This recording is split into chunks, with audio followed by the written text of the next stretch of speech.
and play. I don't know. They just have a mentality, which is an interesting concept of we're just not going to be denied. And I don't know. That's just the feel I get for those guys. I get it. It's next man up, and they do have some depth and some guys who are veteran guys. Jamie, you brought it up the last game. Leon Draisaitl's playing with Yevgeny Podkolzins. And who's the other guy? It was Kapanen, yeah. That's who Draisaitl goes out there and plays with a lot of shifts. They don't care. But you're right. But that being said, it's not like, if they make it through and face Florida, it's not like Florida's rolling in there 100% healthy either. Like this is the battle. These guys have had long seasons. They went long seasons last year. Like there are injuries. Guys are fighting through stuff. Like Sam Reinhart, I don't know. I didn't see. Is he a game time Sounds like decision? he could play tonight. Yeah, they think maybe all of them are going to return. So it may have been a load management for Game 4, and now Panthers are like, all right, everyone can play. You're playing. Let's close the door here and end it. Because I'm sure if you're in Florida, you're looking at the other conference thinking, well, Edmonton may be done tomorrow night. You know, like we could have both of these series finished in the next 24 to 48 hours, and then we got to wait until, I believe, next Saturday before they start the Cup final. Are they going to adjust that? Apparently, again, not verified or whatever, but, kind of talking to people, what you hear is potentially, if both of them finish in 5 or even, by the Saturday, like it might be next Wednesday that they would start. But if not, then yes, it would be Saturday the 7th. That makes sense also because of what's happening in the NBA. It's unfortunate, but the conference finals have been a dud, on both sides, the NBA and the NHL. All 4 series are 3-1. Well, what is the NBA going to think? Maybe we can ask Ernie, our guy. Yeah, Ernie Johnson will join us later this afternoon. What is him and his buddies on the panel going to think of an OKC-Indy matchup? Yeah, that's testing the patience of But dude, they get organized. They got jerseys, everything. I understand. Of course they do. Hey, listen, let's be clear here. If you're ESPN and TNT, you don't love Florida Edmonton either.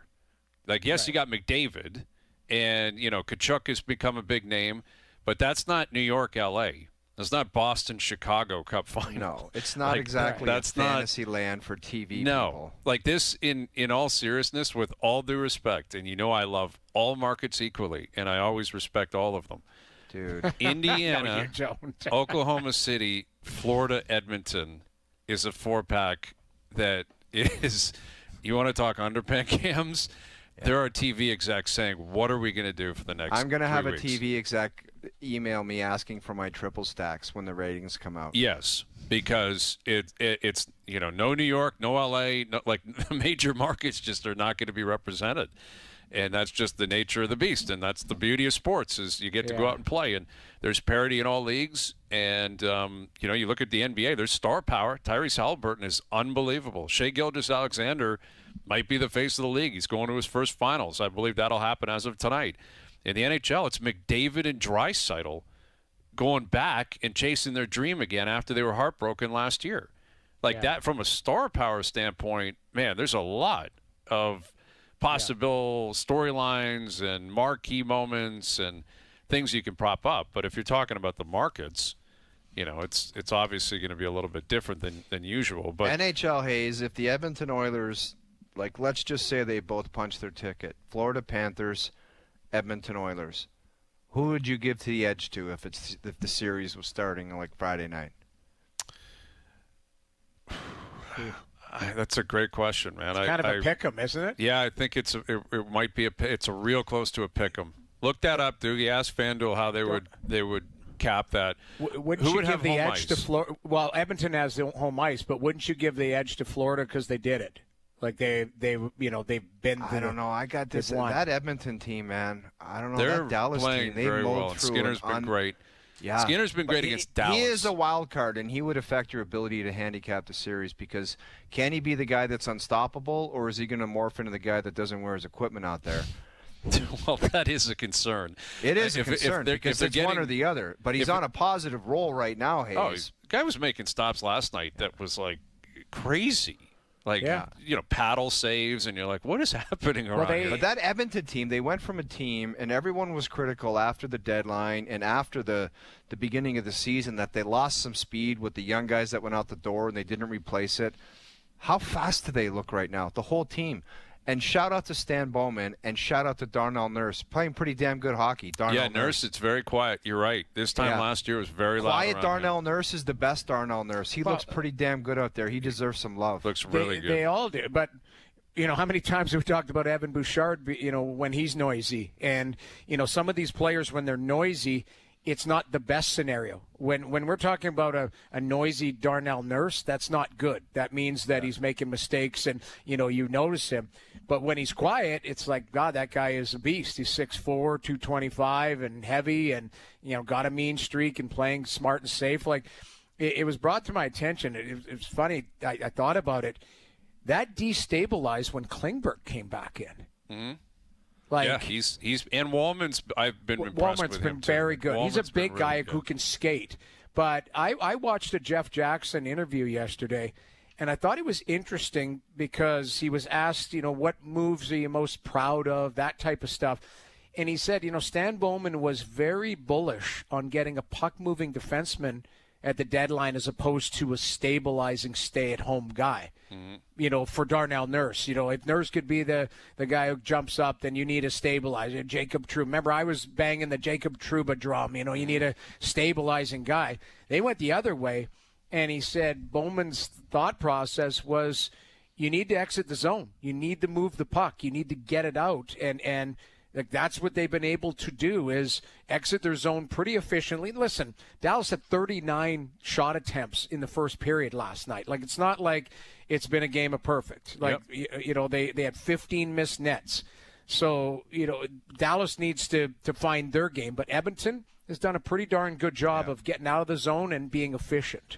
Yeah, and a psychological move that I would make as a head coach, guys pissed off or disappointed that Hyman out, put Ekholm back in and kind of cancel it out. Guys would be jacked up to see him, having him back in the lineup, so they're not kind of, Hyman, you know what I mean? Yeah, that's a good point. Yeah, it would kind of maybe level things out where it's like, no Hyman, that's fine, but we're getting this guy back, so don't kind of be down, or I don't think they would be, but just to kind of level things out and be upbeat, you're getting one of the best your best defenseman back. Yeah, and I think that would factor into the odds, right? Like FanDuel's got the hypothetical Stanley Cup final, Panthers minus 115, Oilers minus 104. So Panthers a slight favorite, but you're paying juice on either bet. In other words, it's effectively a pick 'em. And I think missing out on Hyman, he's been so good. He's been so physical, man. I think I fear that's a big blow for the next round. Like, I think they're in the driver's seat here against Dallas. But you look at Florida and the way they're going to play, and they're going to play physically, and their defense. We saw it with the Leafs. We saw it with Tampa. It's like you got to try to get in, and you got to try to hit them. Like, you got to before they move that puck, before they get out. Because they're going to do that. They're going to hold the line. They're going to force you to do stuff.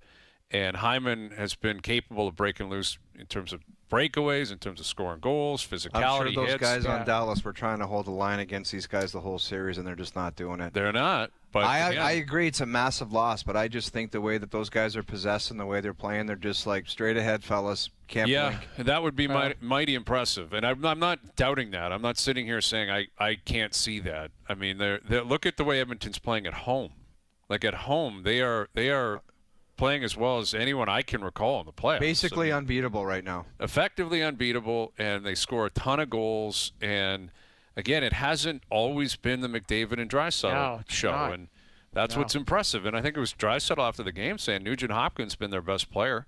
I would argue that he probably has been the most consistent player their last 5 to 7 games. Like, he's been really good. He's helped stabilize their power play. Obviously, he's a smart player. The one thing, and I can't take credit for it, Struddy always says that Nugent Hopkins never plays at full speed. He plays in fourth gear. Like, he's kind of a methodical player, a lot like Sam Reinhart. That's when I look at it, both of them are really smart players. They don't overwhelm you with anything other than all of a sudden they're just at the right spot at the right time and they make the right play. They're just really smart, good hockey players, and they need that. And obviously with Hyman being injured, I agree. Like, I think Hyman is an engine, and you're not going to replace him. What you need to do is throw a different attack at it. Maybe Kapanen gets a little bit extra ice time, or guys like that. That Arvidsson came in and looked pretty decent last night. But I think the one thing that is lost in all this is Knobloch said last night after the game, he goes, we were down to 11 forwards, and Draisaitl just played over 11 minutes after 2 periods. So he goes, I went to him and saying, I'm going to double shift you here in the third period. And Draisaitl can handle it, right? Big, strong guy. Yep. So it's I think if anything, I'll come back to your point. I think they go 11-7, and you find an extra shift or 2 for the big boys and keep cycling through, right? That's a good point, and that is a daunting task for the opponent. If and when they have to stop those guys, that extra 2 or 3 shifts. Right. McDavid and Draisaitl. That's what's amazing is that they have played so much hockey. And this year, McDavid was at the Four Nations, and he's had injuries that have popped up, and they do not look like they're running out of gas. No. They've run into some injuries, but the team in general looks like it's peaking, which is the perfect time to do that. And clearly. I hate to do this, Hayes, but I have to bring it up again. That's what blew my mind. A team that's been going back to the Leafs-Florida series, a team that's been in the finals 2 years in a row. Wouldn't you think that that looked fresher? How did they look more fresh? How did they have more energy? That blew my mind. You're not alone, man. Everyone had We're the all same. mind blown. Everyone's trying to figure it out, and I would assume Brad Treliving, his mind was blown, and he'll speak tomorrow morning, and I guess we'll see what he has to say. I mean, it's interesting that he hasn't spoken yet. We're almost 2 weeks removed from Game 7. But we're going to hear from Treliving tomorrow morning, and maybe he can give you an answer on why it happened, how it happened, what he's going to do about it. But you're right, and I guess it's just a testament to how good these teams are, the leadership, the way they're built, the way that they perform. And there's belief in the room. It's a big part of it too, right? Like you can see it in Edmonton and Florida. They just believe they're going to win. And that's the beauty of if they meet again in the Cup final, like these worlds are colliding. These juggernauts just continue to build as the Stanley Cup playoffs continue. And I'm looking forward to seeing it. It's a replay of what we saw with Detroit and Pittsburgh back in 08 and 09. And if you're an Edmonton fan, you're hoping it plays out the same way. Detroit won in 08, Pittsburgh won in 09. Right? Yeah. If you're Edmonton, you're like, all right, let's get back there and let's get after them. And I'm curious how they would feel. They're not going to say anything publicly. But privately, do they feel like they want redemption on Florida, or would they prefer to play someone else? If it's role play level of concern, before we actually get to it at 4:30, if you're the Edmonton Oilers, what's your level of concern you're playing Florida again? Well, probably pretty high, I would think. Yeah, you're like, those are the guys that beat us in Game 7. But is that inspiring? That's what I'm asking. Is there an element of we want those guys? Bring it, and we're going to punish them. Well, obviously, you would go back to is there any? People talk about momentum in playoff series as they're going on. Is there any momentum, like a rematch in the finals, saying you guys barely squeaked it out, we almost came back and got you, now we're going to dummy you? Is that a possible momentum thing? I don't know. I would say that would be highly unlikely to kind of recapture that and say. You just got by in Game 7. You just got by. I think, too, knowing McDavid and Draisaitl, like we all talk about, and we saw behind the scenes in that special, him, freaking out and telling his team to wake up, all of that type of stuff.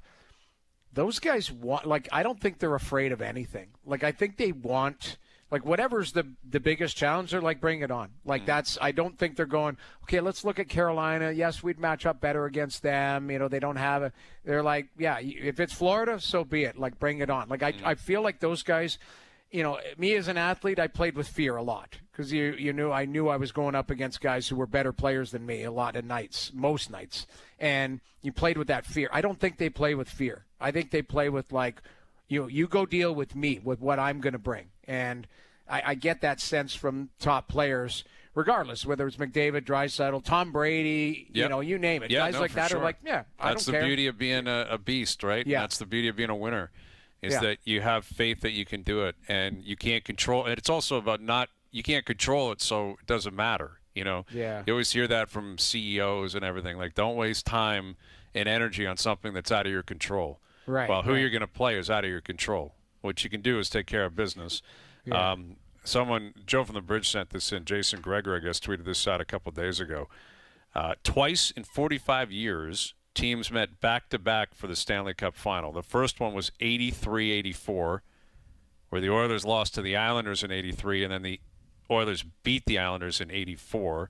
then 08-09 with Pittsburgh and Detroit, and it could happen again. Man, if you're from Edmonton and born in like 1963, what a life as a fan. What a life. You got to see Gretzky and McDavid. Yes. And forget those two, Messier and Draisaitl. Yeah. Like, Aaron Yeah. Pitt, like you went from Mario to Yager to Malkin and Crosby. It's like, Yeah. and other teams get great combos like that, as we know.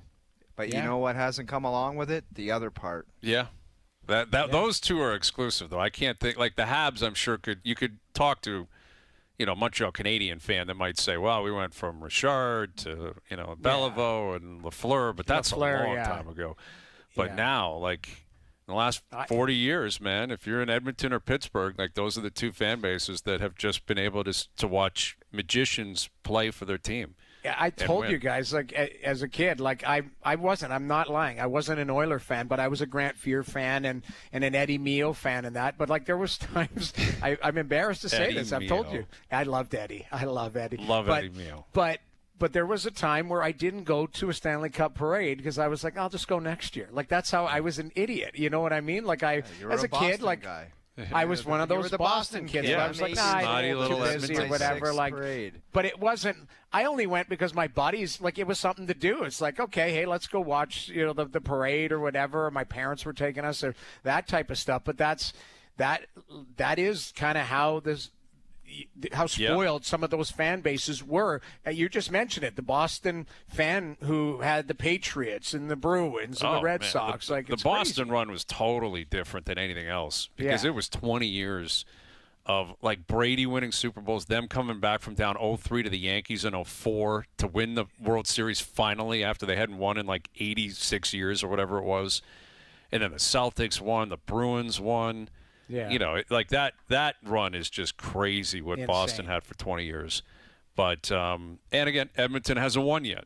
Right. So it could be that much more painful if they get back there and they don't That's find a way true. to beat Florida. I mean, that's also possibly on the line.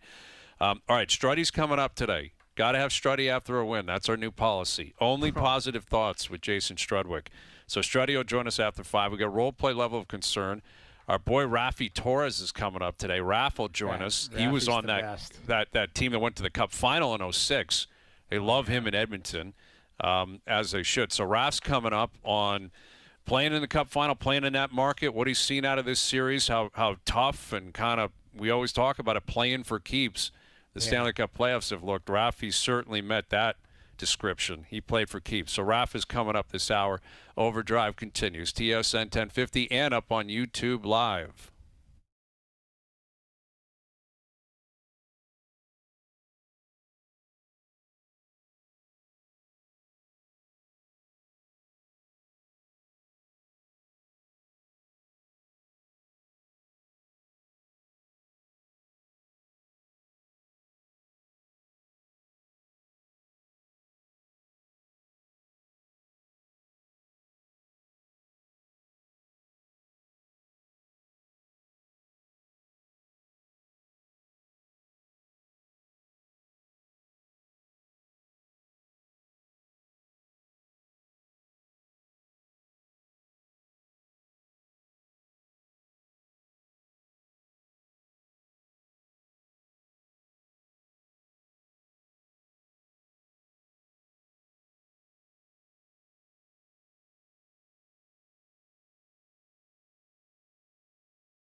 Back to Overdrive with Hayes, Noodles, and the O-Dog.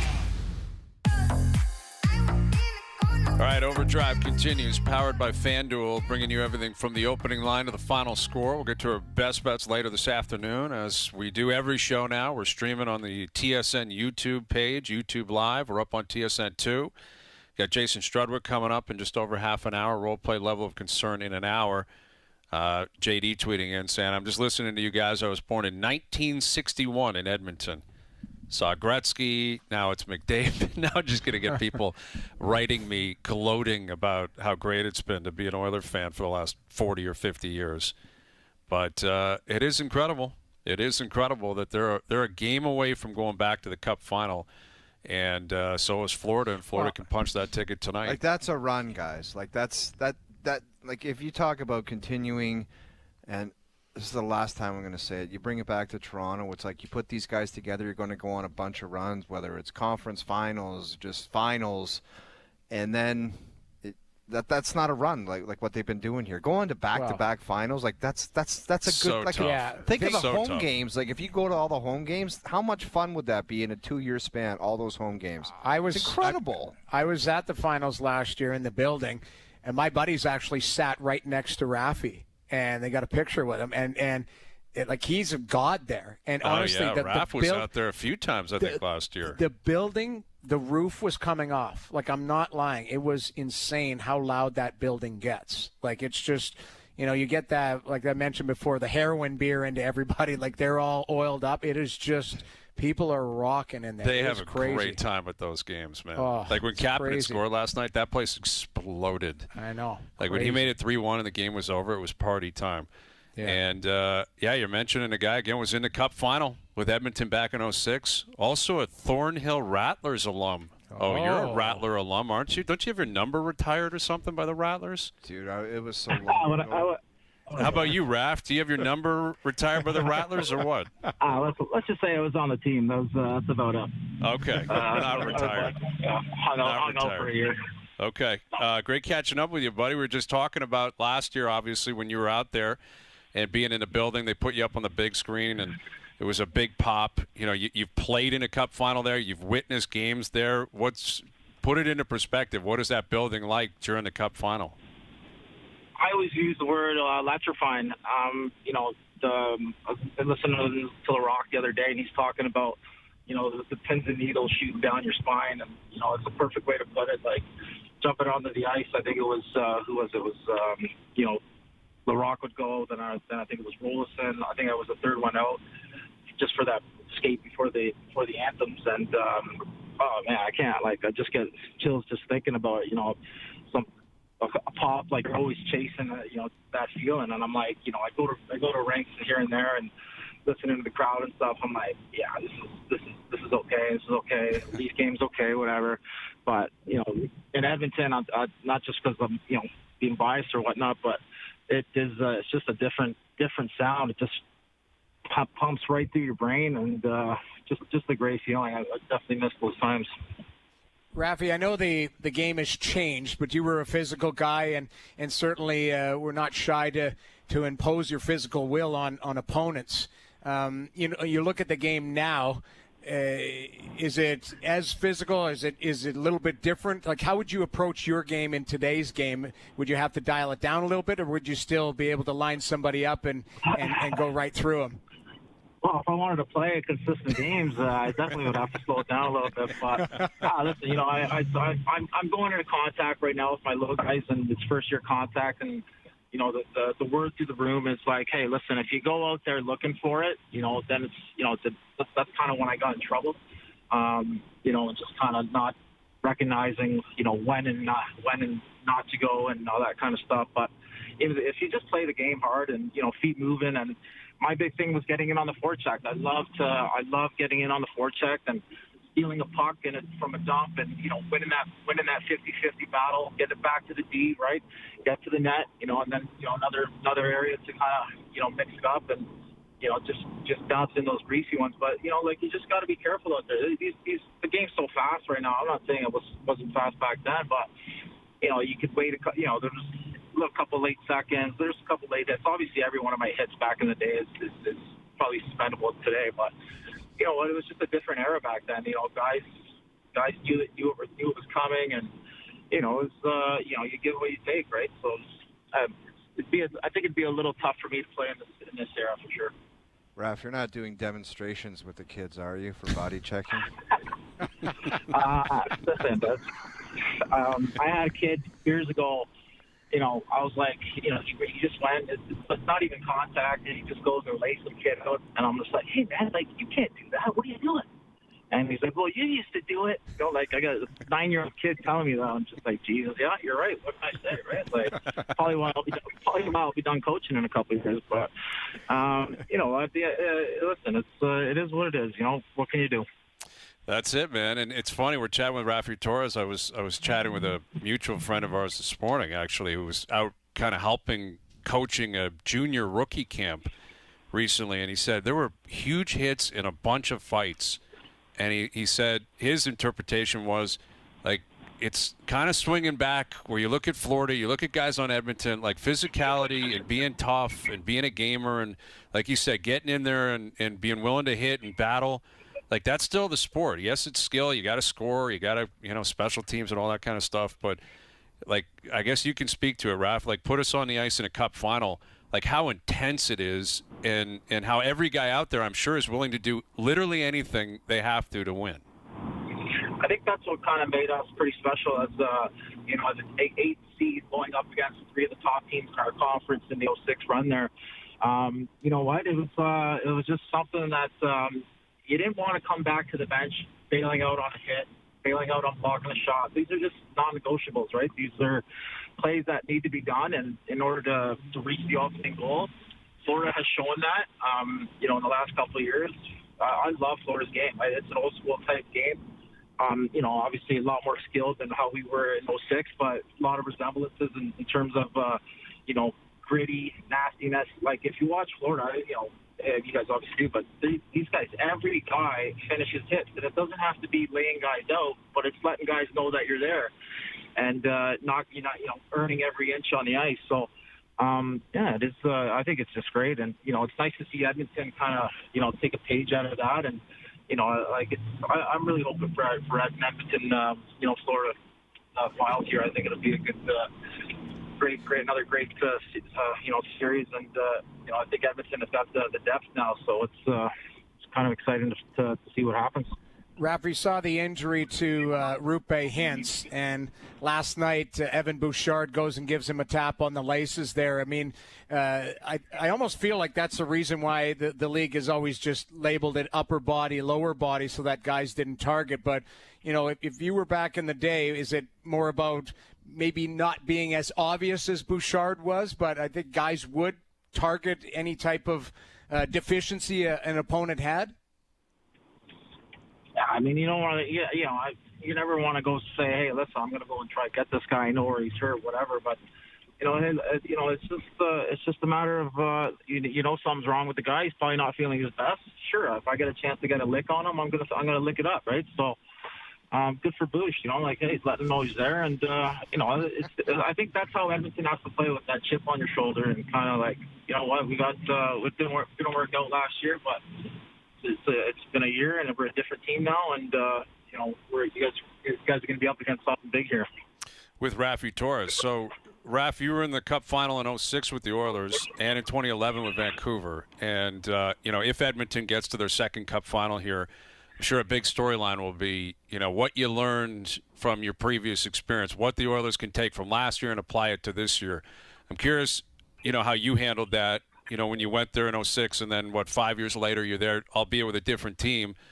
But could you lean on your past experience in the Cup final, or is it a completely fresh start and a completely different experience?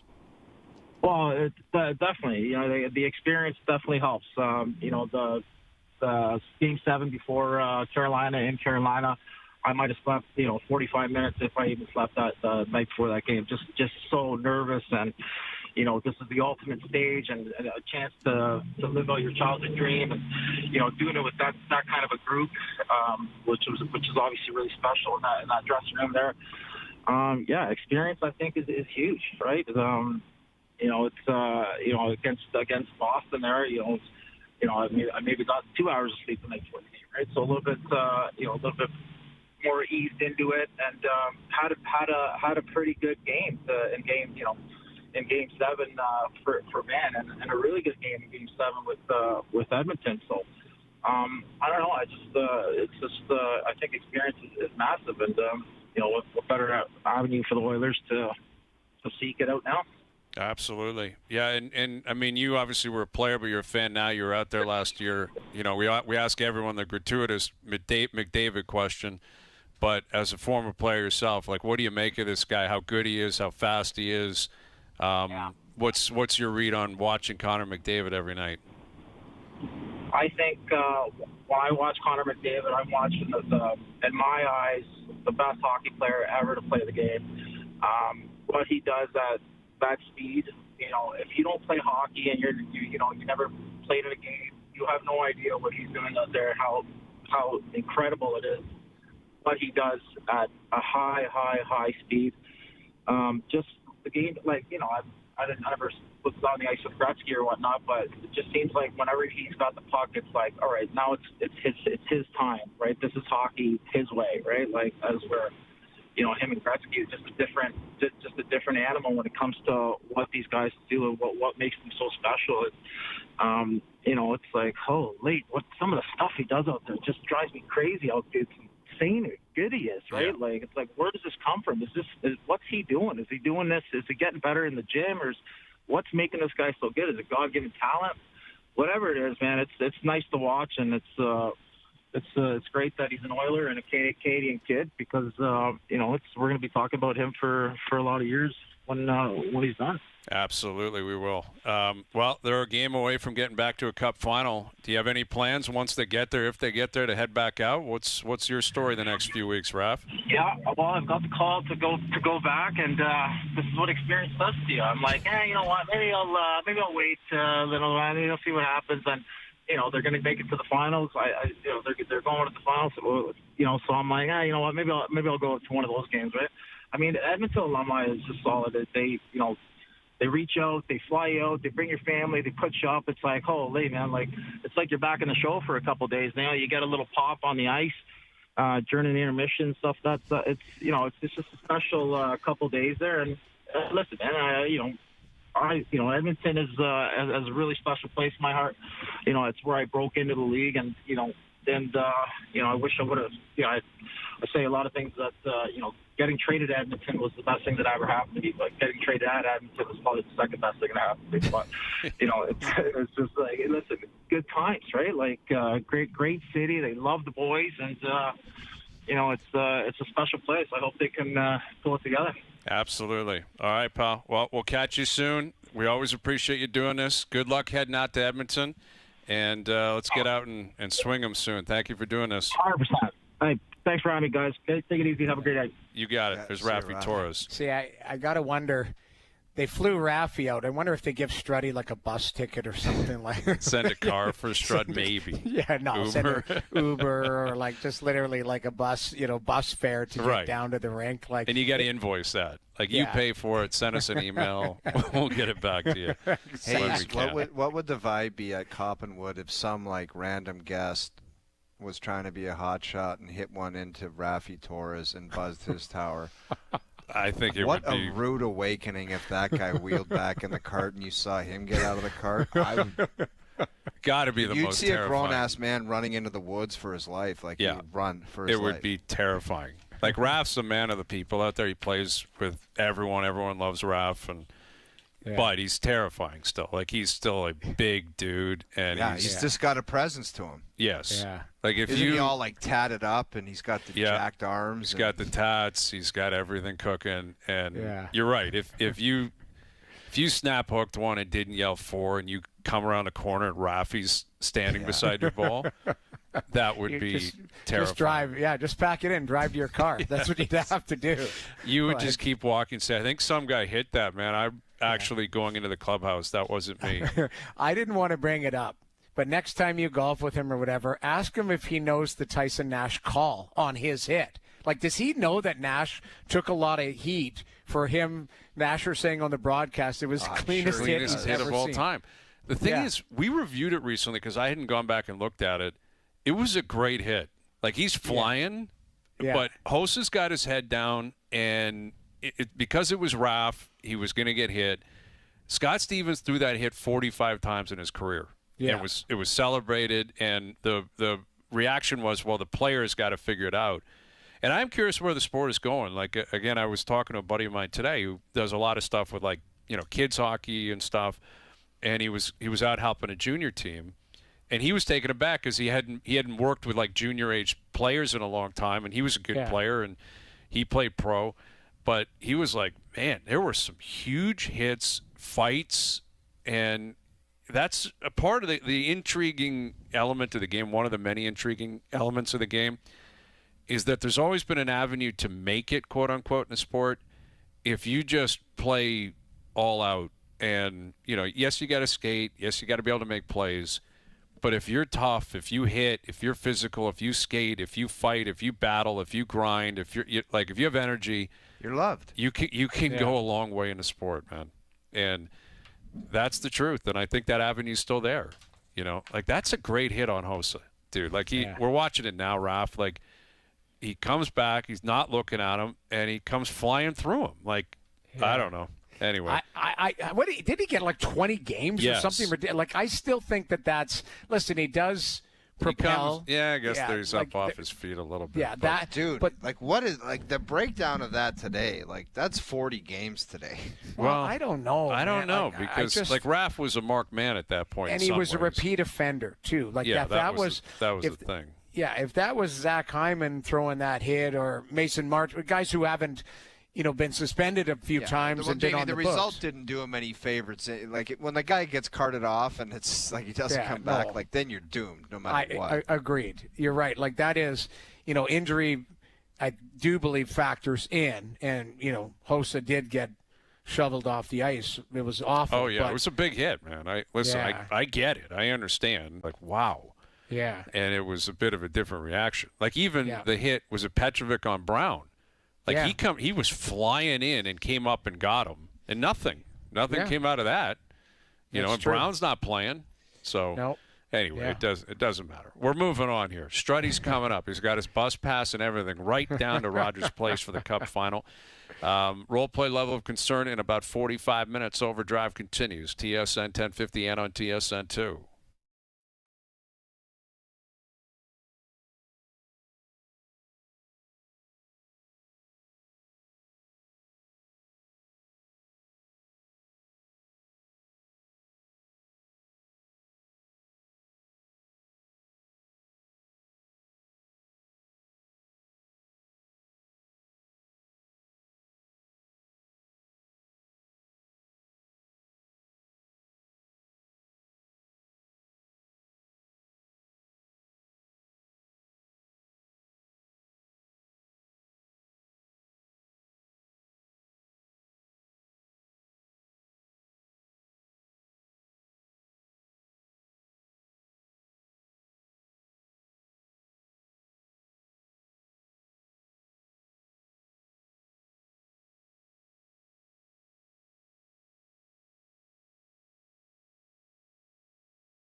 Now, back to Overdrive with Hayes, Noodles, and the O-Dog. I need you to hold on. Heaven is a place not too far away. We all know. All right, the RBC Canadian Open begins a week today. We are jacked. We're going to be out there next week. We cannot wait for it. We're going to get to our PGA picks a little bit later in the hour, but as we know, next week, the world's top golfers descend on TPC Toronto at Osprey Valley for the RBC Canadian Open. Here is your chance to win a pair of general admission, any-day tickets to the tournament. First caller through right now at 416-870-1050. 416-870-1050 will win the tickets and see all of the events at the course. Come for the golf, but stay for the food, the drinks, and the party. General admission tickets include live performances from Billy Talent and Sam Roberts Band during the SiriusXM concert series on Friday and Saturday night. Plus, catch First Up, Golf Talk Canada, and OverDrive broadcasting live on site. Visit rbccanadianopen.com for tickets today. So, again, we're a week away from that, and or I guess a week tomorrow from the opening round. But we got the Memorial tomorrow. We're going to get to some picks later this afternoon. You see your boy Charlie Woods victorious. Yeah. Some tailor-made event down in the States with some great young good on players. the kid. There were some Awesome. great amateurs there, and he was like a special invite, and he won the tournament. That might like propel him into doing some good stuff. Dude, he took one swing, and I know he's not going to be his old man, but it's incredible. The body, like his body is almost exactly the same, and the swing was just like, are you kidding me?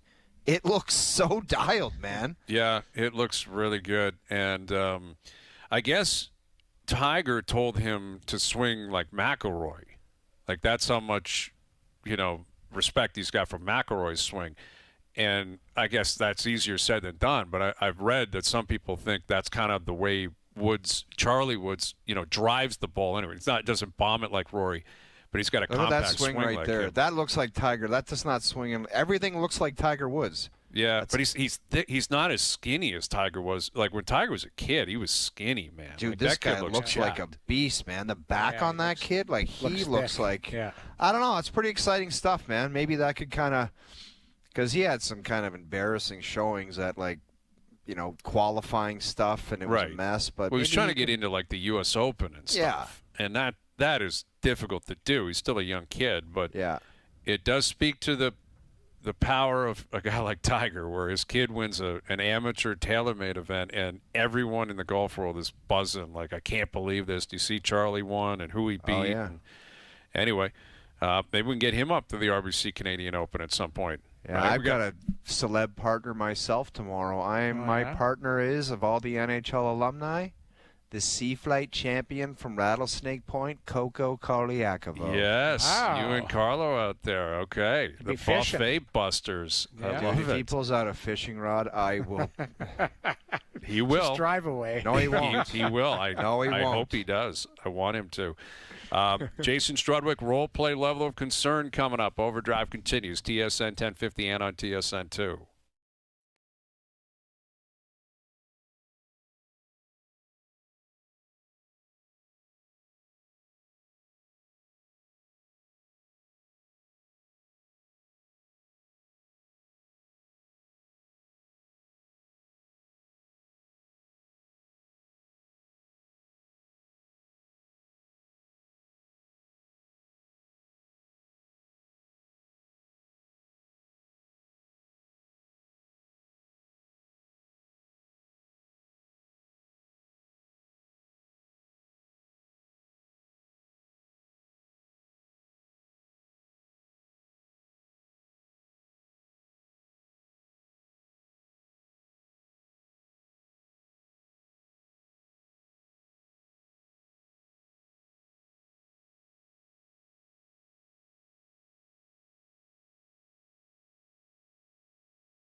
This is OverDrive with Hayes, Noodles, and the O-Dog on TSN 1050.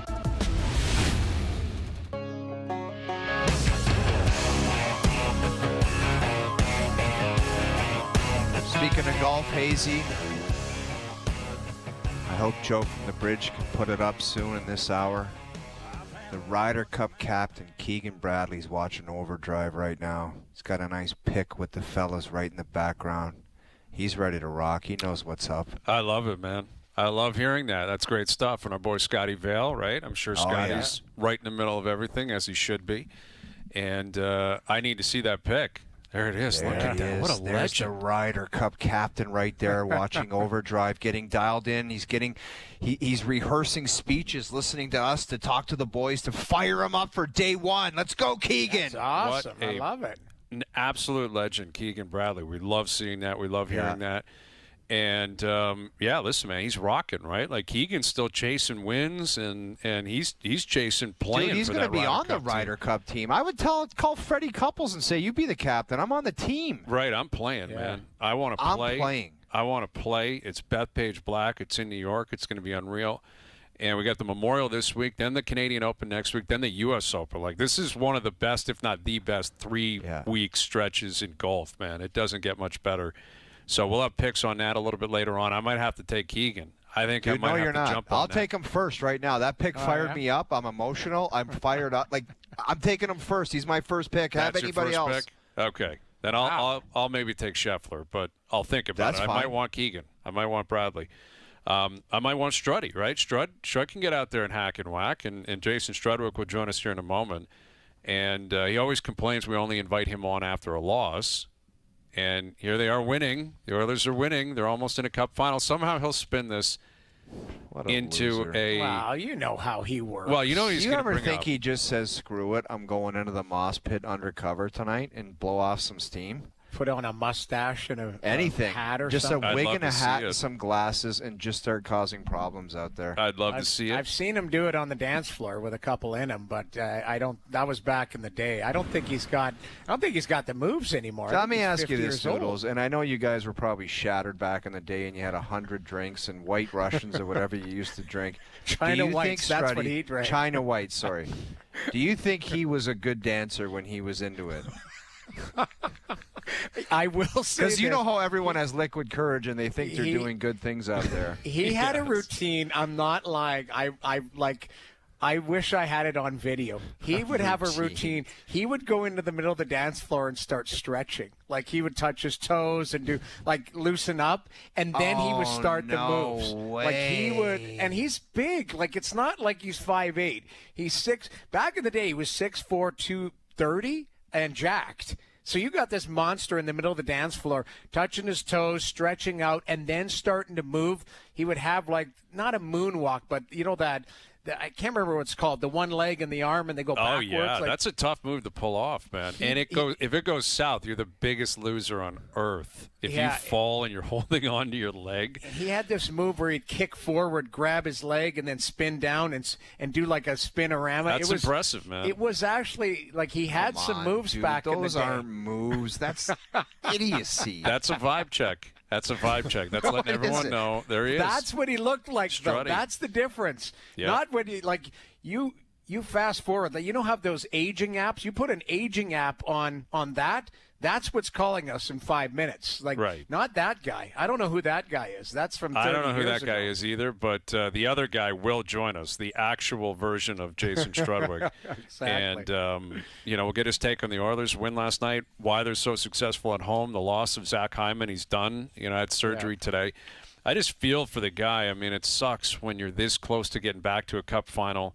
They could win a Stanley Cup, and you're going to be the guy coming out in a suit. You can't even hoist the Stanley Cup if you broke your wrist.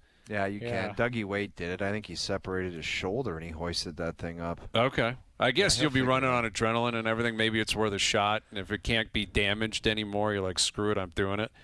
But that sucks, right? Like, there are black aces that never play and you're not playing. Like, Hyman would play 18, 20 minutes a night in every Cup final game and would be a prominent member and early in the Stanley Cup rotation line, right?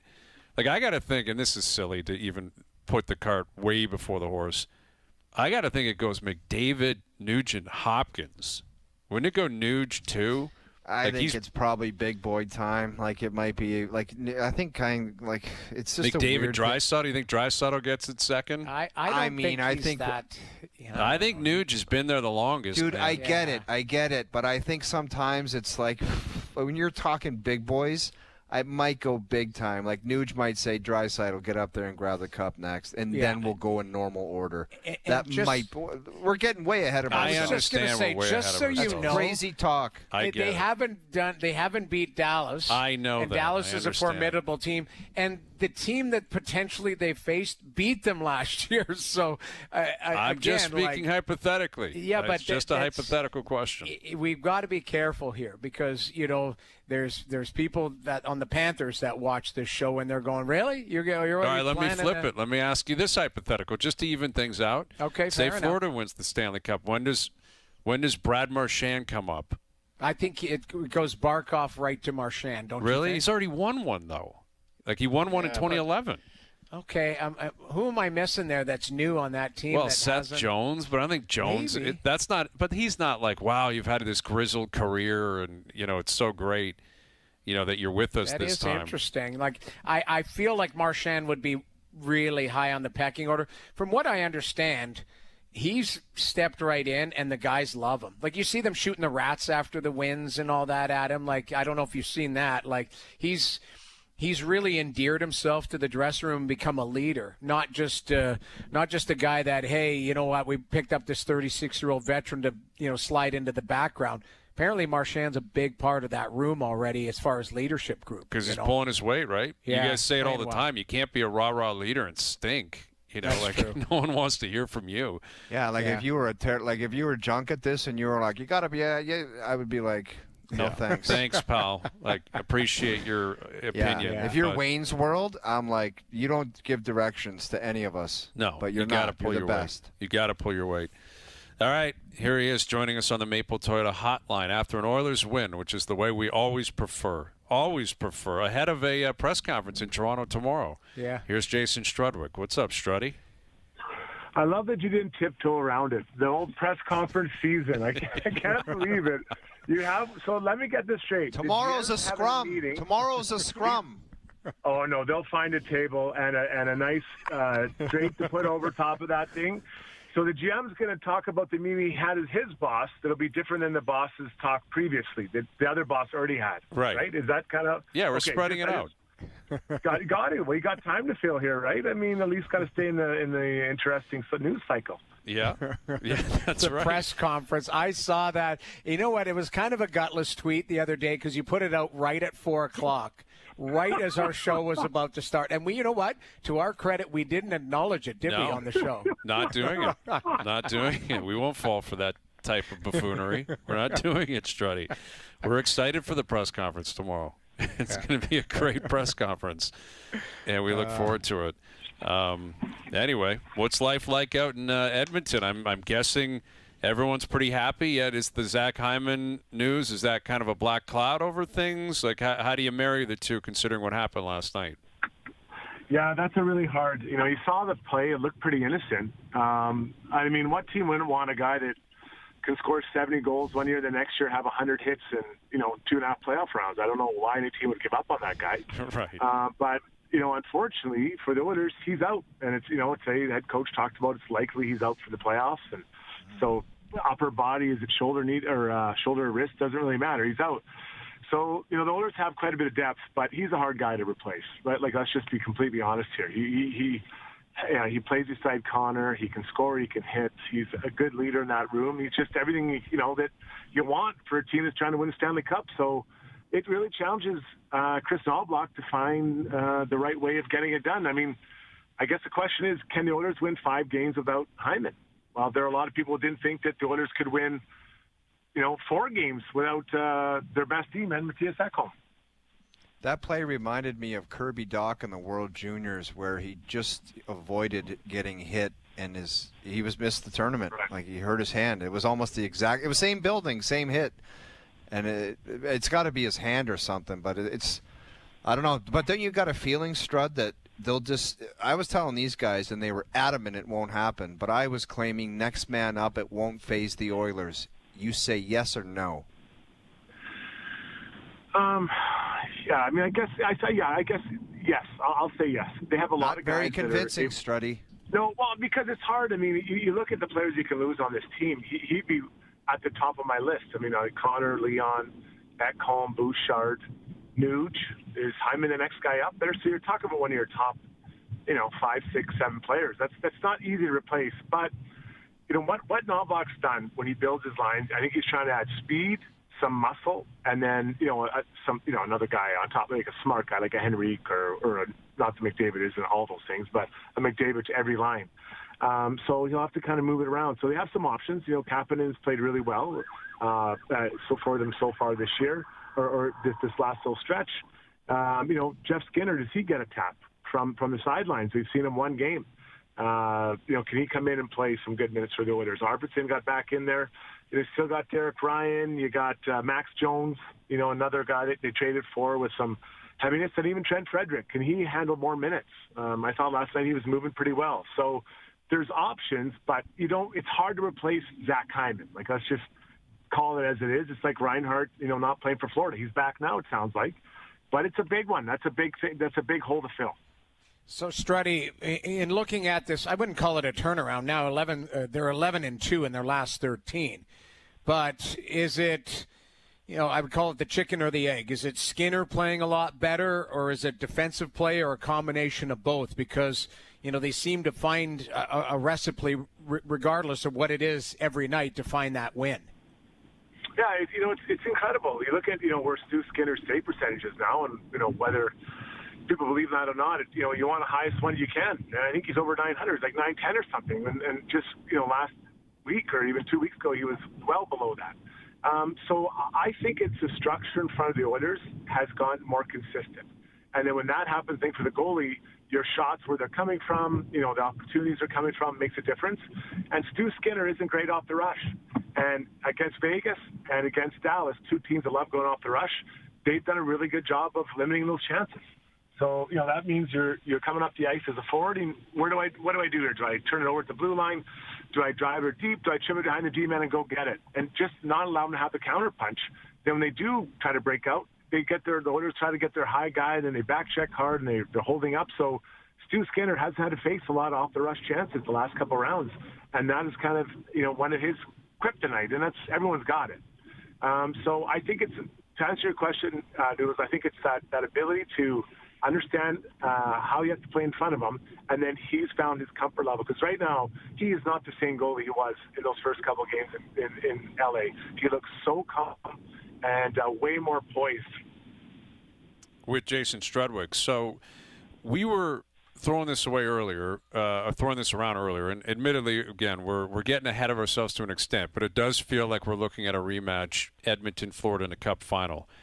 And I'm curious if that is something the Oilers would relish, like they want that opportunity. Do they feel like they want redemption, need redemption? Could that be inspiring, the idea of playing the Panthers again in the Cup final? How do you see that? I think that this team would play against their own moms and beat them up to try to win a Stanley Cup. Like, they want to win the Stanley Cup so badly, they would take on anyone. And what better way of doing it than to try to beat the team that beat you last year? For me, I think that'd be a massive opportunity for them to get. It does look like we're on track for that. And this team, I think they're hopeful to try to finish this tomorrow so they can have 2 short series and be rested. They're getting Ekholm back. They got Pickard back. And I think that playing a team really well. I mean, there's been a few changes on each team. Seth Jones coming in there. I know here at the Oilers you got Wallman. A few tweaks, but for a lot of it, it's the same players, same coaches, same managers. And can maybe a team like Pittsburgh who lost and won it the next year? Can these things happen? I'd want to beat the team that beat me because I want them to feel the same way I felt the year before. Struddy, what did you make of I didn't have Evan Bouchard on my bingo card as the guy who's going to give Hintz a tap on the laces, but what did you make of that whole thing? Well, I'm sure that there was a lot of morality police there talking about Darnell Nurse and his slash on Hintz to start with. I love it. I mean, they're in a battle, and you slash a guy in the foot. He got full value. 2 minutes, and Hintz didn't play one game. That's a great deal. That's an unbelievable deal. And then seeing Bouchard skate off and slashing him on the leg again, I was blown away. I couldn't believe it. I had tears in my eyes seeing that someone did that. And, I don't know, Noodles, you probably did a few times. When you slash someone and hit them, on that weak spot, you just know it. It feels different on the end of your stick than when you slash pads or slash stick. And it's such a good feeling. And, you're not trying to make friends out there. This isn't, the church bazaar. You're trying to raise money for new pews. You're trying to beat the other team. You're not making friends. So, you're not there to make friends. After, you shake it and say, great job. But during that series, no one cares. You're trying to win, not trying to make friends. Yep. That's the truth with Jason Strudwick. And then, you look at the other side of things. Florida, they got a chance to close tonight. Reinhardt's going to return. Sounds like Mikola's okay. A.J. Greer's okay. The Panthers, what do you see out of them this year that would stick out as a different characteristic than maybe the team they had last year? Is there anything in particular that might scare the Oilers if it gets to that point? That they're built this way or playing this way compared to even how they played last year, and they won it last year. Well, I look at their D. I think their D is better than it was last year. I think that Seth Jones, the situation with Ekblad's suspension was probably good for him because he got to play a ton. Everyone got to know him. He got to fit in and figure it out. And I think he's big. He takes up space. And he's different than who would have been their guy last year. Was it Ovid Larson? Probably been the other guy. Yeah.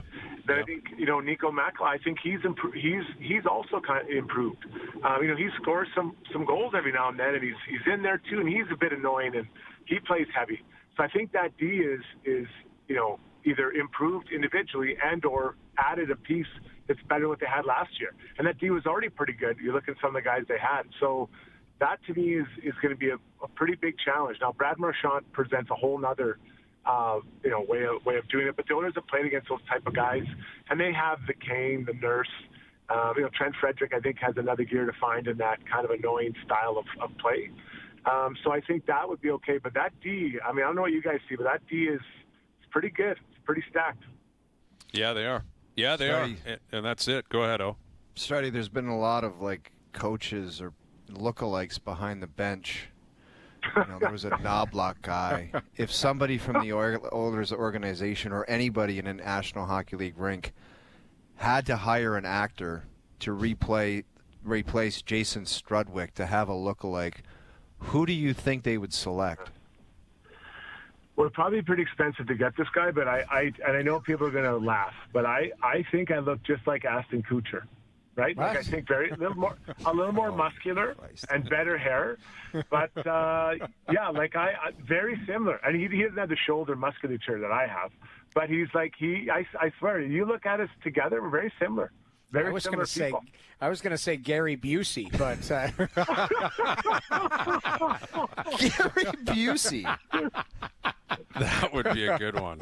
Gary Busey. Well, with the bench. crazy hair, just if you had Gary Busey with short hair, that could be Struddy. I don't know, maybe. Yeah, I could see the resemblance. I could see that. How do you respond to that, Struddy? I think that's his own insecurity coming in. He's like that. What's that guy's name? Buscemi or whatever. Steve Buscemi. That's me. That's Thompson. me. Steve Buscemi. He was in Con Air. He was the creep on the plane. Yes, right. That's me for sure. He's all over the place. He's all over the place, that guy. Yeah, I like that. Gary Busey. Or no, you didn't say Gary Busey. Who'd you say? Yeah, it was Busey. Yeah. Gary I Busey. saw that Gary Busey, man, Charles Barkley had a karaoke, man, and that guy, Gary Busey, he got carried out before it even started. No way. Security, complete, he was sleeping with 3 security guards carrying him like he was sleeping into a limo, and out he was gone. He was out of there. Struddy's doppelganger. Gary Busey. Actually, Struddy, we had Raffi Torres on last hour, and he said how amazing the alumni is as far as, bringing guys in. Raffi flew in, and they put him on the Jumbotron last year, and he was, raving how classy the organization was and how they pay for things. And then we said, with you, would they just give you a bus ticket to make it to the game, instead of flying? What did they do for you? Because I don't think it's the limo or anything like they did for Raffi. So they make it hard. They send me through a bus via Red Deer, and I got to go down that way. And then they let me listen to it on the radio outside of the rink. Okay, that's not bad. That's still decent alumni work. There's nothing wrong with that. Yeah, trying to get into the Ring of Honor. I mean, probably a long shot. Maybe when I pass away, like Pete Rose getting into the Hall of Fame. Maybe that Absolutely. happens. You can make that happen. How about the Kamloops Blazers? Is your number retired up there, Strud, or what? It's a travesty. I'm not. I did more in 2 years than Tyson Nash did. I think he played there like 7 years. 7 years, 200 games played. I don't know how he's on there. I'm not. Ryan Huska, head coach of the Flames. What are you talking about? He's on there? Yeah, that's unbelievable. Just put the stars up there. Why wouldn't you put the stars up there? That's disappointing. You should be up there. We need to start a campaign to get you up in the rafters in Kamloops. You know what we need is, Struddy, we were asking, would you go in and put a fake mustache and a hat on and go and dance in the moss pit? Just to blow off steam. I don't know. I mean, I'm pretty noticeable in the crowd. My moves are pretty unique. We've heard. It's pretty hot in there, too. It's a sweat box in there. I guess I could go in there, maybe a couple of beers and slide in. Okay. What kind of dancing are you talking?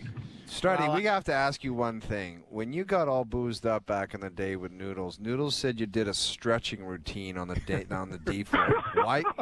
Why did you do a stretching routine? Like, were you warming the limbs up? So, a great actor kind of gets into character, right? And then they get people like, oh man, this guy's stretching? Like, this guy must be really good. So I pretend I was stretching, and then every now and then I pretend I pulled my hamstring. And just to keep the party going a little bit. But you go to a wedding and you start stretching, people are on the dance floor, like stretching on the dance floor. You're like, oh my God, this guy must be good. So I think it raised their expectations.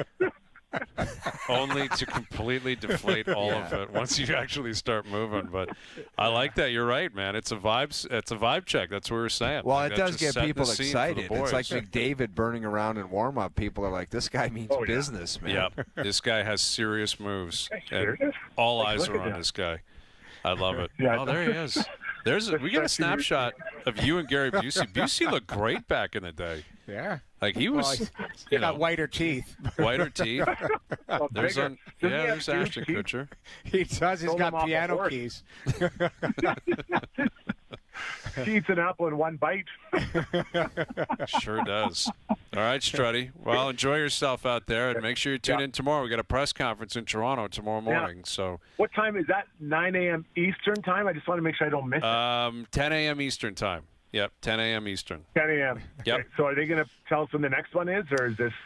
That's a good question. I don't know. It's possible. Yeah, Brad Treliving. Maybe he announces the next one. Well, I guess we'll have to tune in. That's the beauty of this type of year, right? That's the beauty of press conference season. You never know what you're going to get. Cliffhangers. Let's watch BC. Yep, got to have it. Thanks, Struddy. See you, boys. Jason Strudwick joining us here on the Maple Toyota Hotline. Drive the built-in Canada fuel-efficient, fun-to-drive Toyota RAV4 gas or hybrid models available. Visit mapletoyota.com. Yeah, Gary Busey, man. Wow. He was doing an interview recently about. Remember, he started yelling about sausage and stuff like that. He's out to lunch. Now. Like I think he's like. Sausage. Didn't they have him on that show where Vince, the movie star, Entourage? Yeah, he was on that briefly. Wasn't he like the nut? Like he's a crazy he was person. chasing Turtle around or something was going on with him. And because he used to be in a lot of movies. Yes. Like he was in that movie Under Siege, remember, with Steven Seagal? Yeah, he always plays like the evil guy. I always thought but yeah, I don't know. Like for some reason, it just came to the top of my head. He doesn't really look like Struddy. Maybe it's the attitude or something. But he definitely doesn't look like Ashton Kutcher. Yeah, that's pushing it. I think Struddy's being a little bit too, liberal with the doppelganger. But the Knobloch one behind the bench was pretty good. Like that guy looks a lot like Chris Knobloch. And to actually follow through and wear the suit and the tie. But that guy's a pastor. Like, is he doing? Yeah. Is that just by accident, or is he just a guy wearing a suit to the game? I think he's been saying it apparently since last year. People at the grocery store come up to him and start talking hockey because, he does That could be the closest doppelganger I've seen. Like, that is pretty damn close. Like that. Remember, was it the McLean? Paul McLean. Paul McLean had a beauty because with that the mustache, man, it's difficult to really play that role. And he had the glasses and everything. But, there's been a few of them recently that have gone viral. But that one was really good. The Knobloch Doppelganger was really, really good last night. Yeah, I think they must have given him that seat and said, dress up in a suit, like same part in the hair. Like he looked exactly the Bednar like guy him. was just that wasn't Bednar, a good one. That one was okay, wasn't it? It was pretty good. Like that was okay.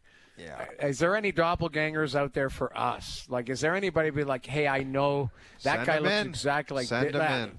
Paul McLean. There's that Paul one McLean. Was pretty good, now, the mustache is actually a little bit different, but it's pretty close. Yeah. It's pretty close. Send them in. Send in the doppelgangers. All right, role play level of concern coming up. We're possibly going to have Oklahoma City into the NBA Finals as of tonight. Shai Gilgeous-Alexander. Not dragging them. They're a really good team, but it sounds and feels like that's the direction we're going in. Indiana Pacers on the east side of things. Ernie Johnson in about an hour from the NBA on TNT. And inside the NBA, Ernie's coming up in about an hour. Role play still to come this hour. Overdrive continues. TSN 1050 and on TSN 2.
OverDrive with Hayes, Noodles, and the O-Dog. You can never, ever ask me to stop drinking. Do you understand? I do. I really do. All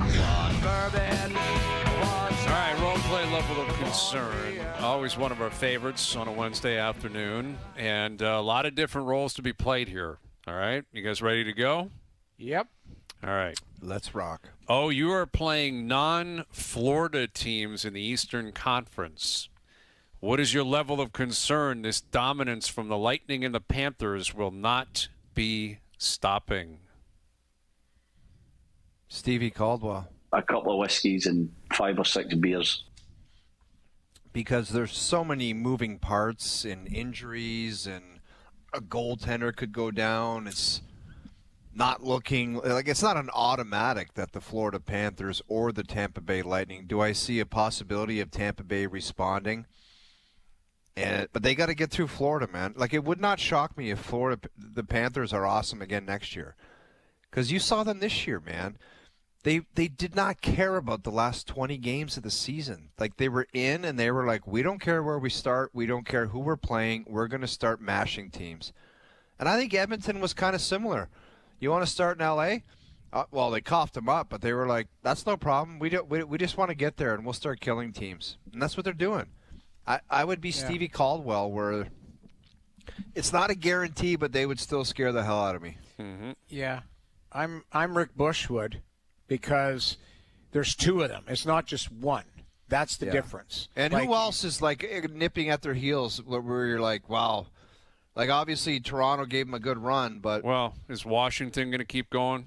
Like, are they going to get better? Because they had a great year. You know, everything broke their way. And this, you're speaking about the Atlantic Division, but if it's the East in general. I don't want to be disrespectful against Washington, but they kind of showed you 2 years in a row. Year 1, it was bounced in the first round, and year 2, it was bounced quickly in the second round. They're kind of regular season heroes, like a lot of the teams that we see, where it's like you don't have the stuff. Whatever the stuff is, you don't have it.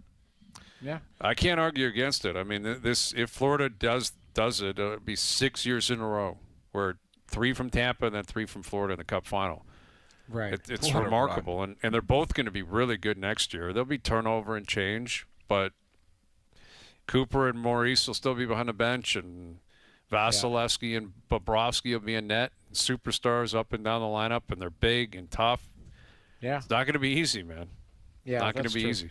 I agree. All right, Noodles, you're playing the Edmonton Oilers. Here's a topic we've talked about a lot today, but we'll get you to revisit it.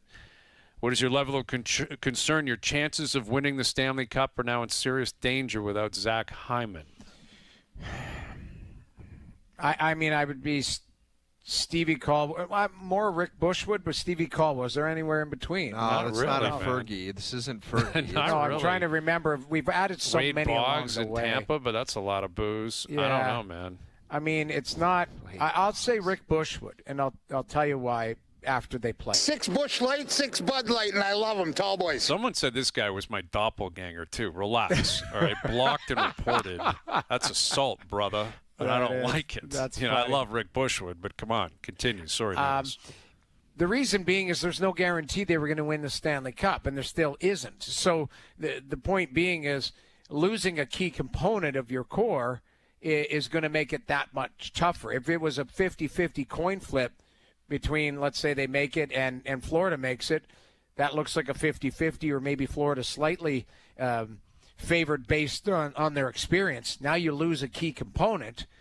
That makes it a little bit less. So I would be concerned. That's my, I'm trying to be honest about it. I think it's a big hit. It's a big blow. Absolutely. I think it's a big blow. Now, the big boys are still playing. Yeah. And they may be unstoppable, and Nuge has been great, and defensively they've been good, and O brought up a good point if Ekholm steps in. Yeah. But Ekholm, you're jumping on a moving train, man. Really good player, but he hasn't played in a long time. And the pace and the physicality is going to be really, really significant. Zero concern for me. Zero concern. Zero concern as far as Matthias Ekholm. Yeah, he's probably worthy of that level of respect. But, whoever he plays against, whether it's Dallas or Florida, talk about targeting. Like, Florida is going to circle his name and say bury this guy every chance you get. Now, they'd probably do that anyway, but I think more so than ever with him returning. Yeah. All right. I am playing the role of TV executives around North America. What is my level of concern about the potential NBA and NHL finals? I have to play it. You can never ask me to stop drinking. Now, I will say in the NBA more significantly, like Oklahoma City and Indiana, like the NFL is a different beast. And we're going to hear this a lot. Well, in the NFL, you get Kansas City playing Buffalo. It's totally different. The NFL is not like any other sport in North America or really anywhere else around the world. The NBA and the NHL is regional. You need big markets. Like Indianapolis and Oklahoma City are two of the smallest markets in pro sports, and they're going to compete in the NBA Finals. And then Edmonton and Fort Lauderdale / Miami. Miami's a big market, but not historically a hockey market. It's going to be, I think, tough to sell. Now, you're going to have to get creative. McDavid and Draisaitl, Kachuk and the Panthers, Shea and Halliburton. There are stars here. And I hope I'm wrong on this. I hope in 2 or 3 weeks we're like, man, everyone's jumped on board. It's been great finals, and they each go 6 or 7. And that's a big part of it too, right? Like we could talk about TV executives during these rounds. They can't be ecstatic that the conference finals are all at 3-1 and could be done in 5 games. Well, and that you know sucks. What? You're right. But you know what, Brian? There is ratings and stuff from last year. Like we could almost check to what Edmonton, Florida looked like last year as far as in the final, and especially at 3-0, and then it goes to a game 7. Do you know what any of those, like, were they off the charts? Up here they were know. big. Up here they were, of course. It's a Canadian team. It's McDavid. And right. I guess you're talking about executives in the U.S. I guess in North America in general. There's data. We just have to look into it to see how successful that particular final was. Right. And then see if they run it back, then, maybe there's another layer to it. We all didn't think that the Four Nations face-off was actually going to, I kind of thought, maybe it was just me, I thought it was going to be a bit of a sleeper, and it ended up being. I thought so too, and it was great. It ended up being the great. thing is, the ratings are down, in the playoffs, I believe, on both sides. And again, I think it's market-based. That's why if you're in the NBA, you're praying the Knicks. Like if the Knicks were in the NBA Finals, it wouldn't matter who they played. It would just be a bonanza. It's New York. It's the Knicks. The Garden would be rocking. People get behind that. This is going to be about storytelling and ultimately a great series. If you have a great Cup final, a great NBA Finals, they go 7 and it's back and forth and lead changes and greatness. People are always going to be on board for that. You're playing the role of Masai Ujiri. What is your level of concern that your future in Toronto may not last beyond next season? Play it. You can never ask me to stop drinking. As soon as Shanny got let go, I would have actively started looking for work. Warden at the Shawshank, just waiting for the sirens. Like the writing's on the wall. They want to move away from the president of their sports teams. Isn't that kind of clear? Seems Bill that Manning way. got gas. Shanny got gas. Wouldn't you think of Masai? The only reason he's probably getting the benefit of the doubt is because he won his team a championship. Which is worthy of mentioning. Course. I mean, Of for sure, course. he's earned that. But I hear what you're saying. It does seem like almost the wheels are in motion and there's nothing that can change it. No. Unless they move off Bobby Webster and they tell Masai, like, you're GM, you can be the one guy, but it feels like there's going to be one guy for all these teams, streamlining, up through Keith Pelly and to the board, and they go from there. I thought with the rumblings of the unwillingness to want to pay Masai early before his contract was signed, I thought that he would have been first for where the Raptors were at. Because it's like, if the Raptors are junk and you're paying them all that money, it's like, do you really need a high-profile president to, like, what expertise are you bringing to the table to be garbage? What do you like? Well, that's where I thought the chips were going to fall. Yeah. What's interesting is I'd love to hear from Masai in the background. Now, he has autonomy, as much as anyone else possibly could. Yeah. And he decided to move off the old guard. But he was very reluctant to do it. And you look at the way Siakam's playing, Anunoby's playing, Van Vliet's been playing. That's why, because he believed they were very good. Like he believed they were a good enough team. And eventually it got to a point where they all had to be paid, and it wasn't going to be quite good enough to be championship level. But the Eastern Conference is not great in the NBA. And if you had Siakam, Anunoby, Van Vliet all healthy with Barnes and whoever, that's good enough to be a playoff team in the East. Yep. And Masai may say that. It may not matter. It may fall on deaf ears. Again, he's the guy in charge. He made the decision in the end to move off them. But I'm not convinced he ever really wanted to. But yeah, it does feel like that is the direction Maple Leaf sports and entertainment are going in, that Keith Pelley made that call, and Keith is going to be more involved.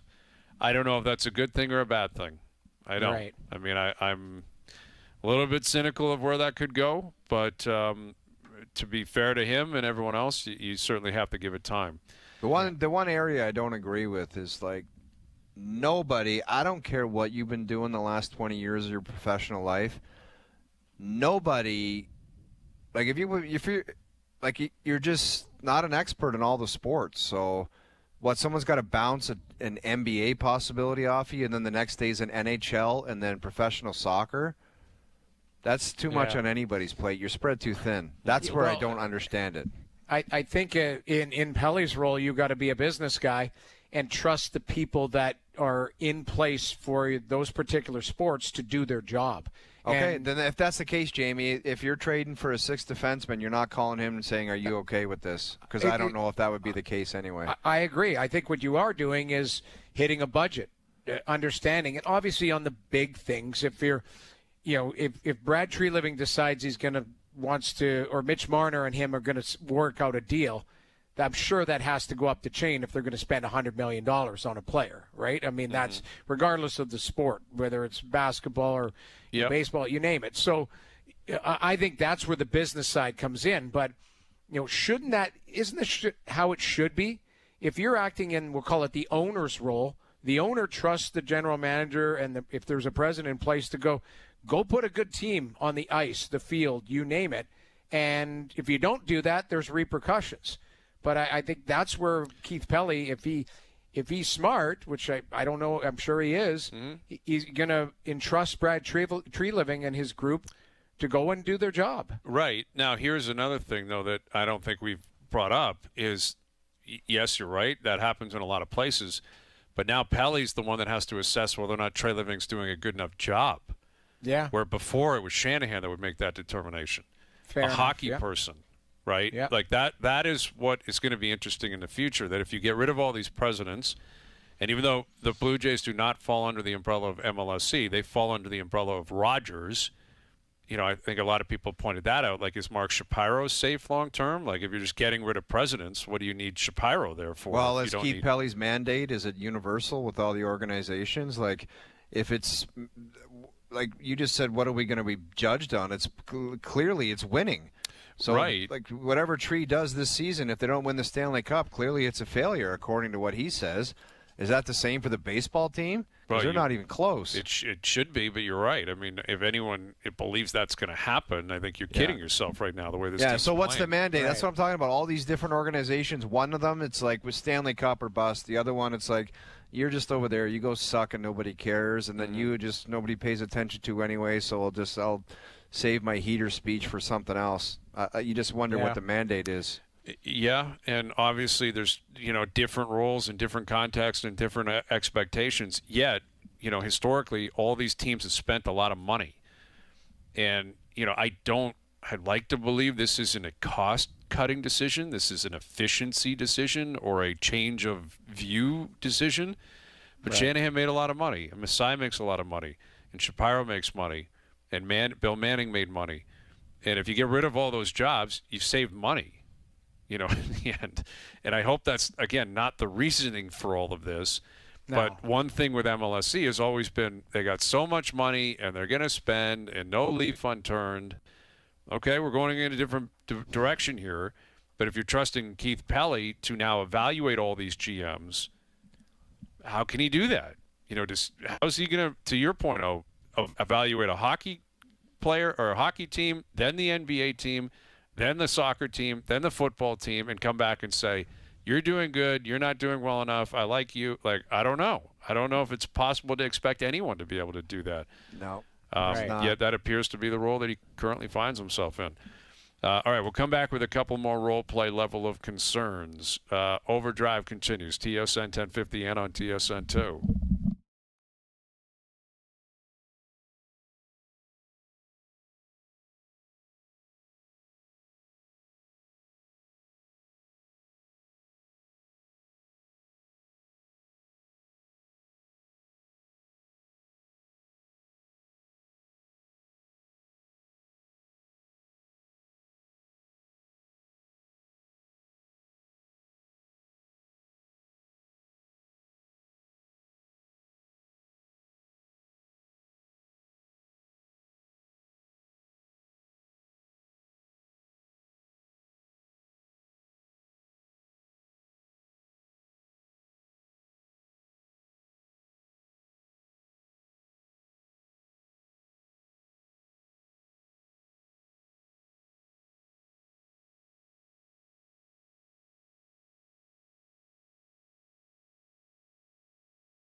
Now, back to Overdrive with Hayes, Noodles, and the O-Dog.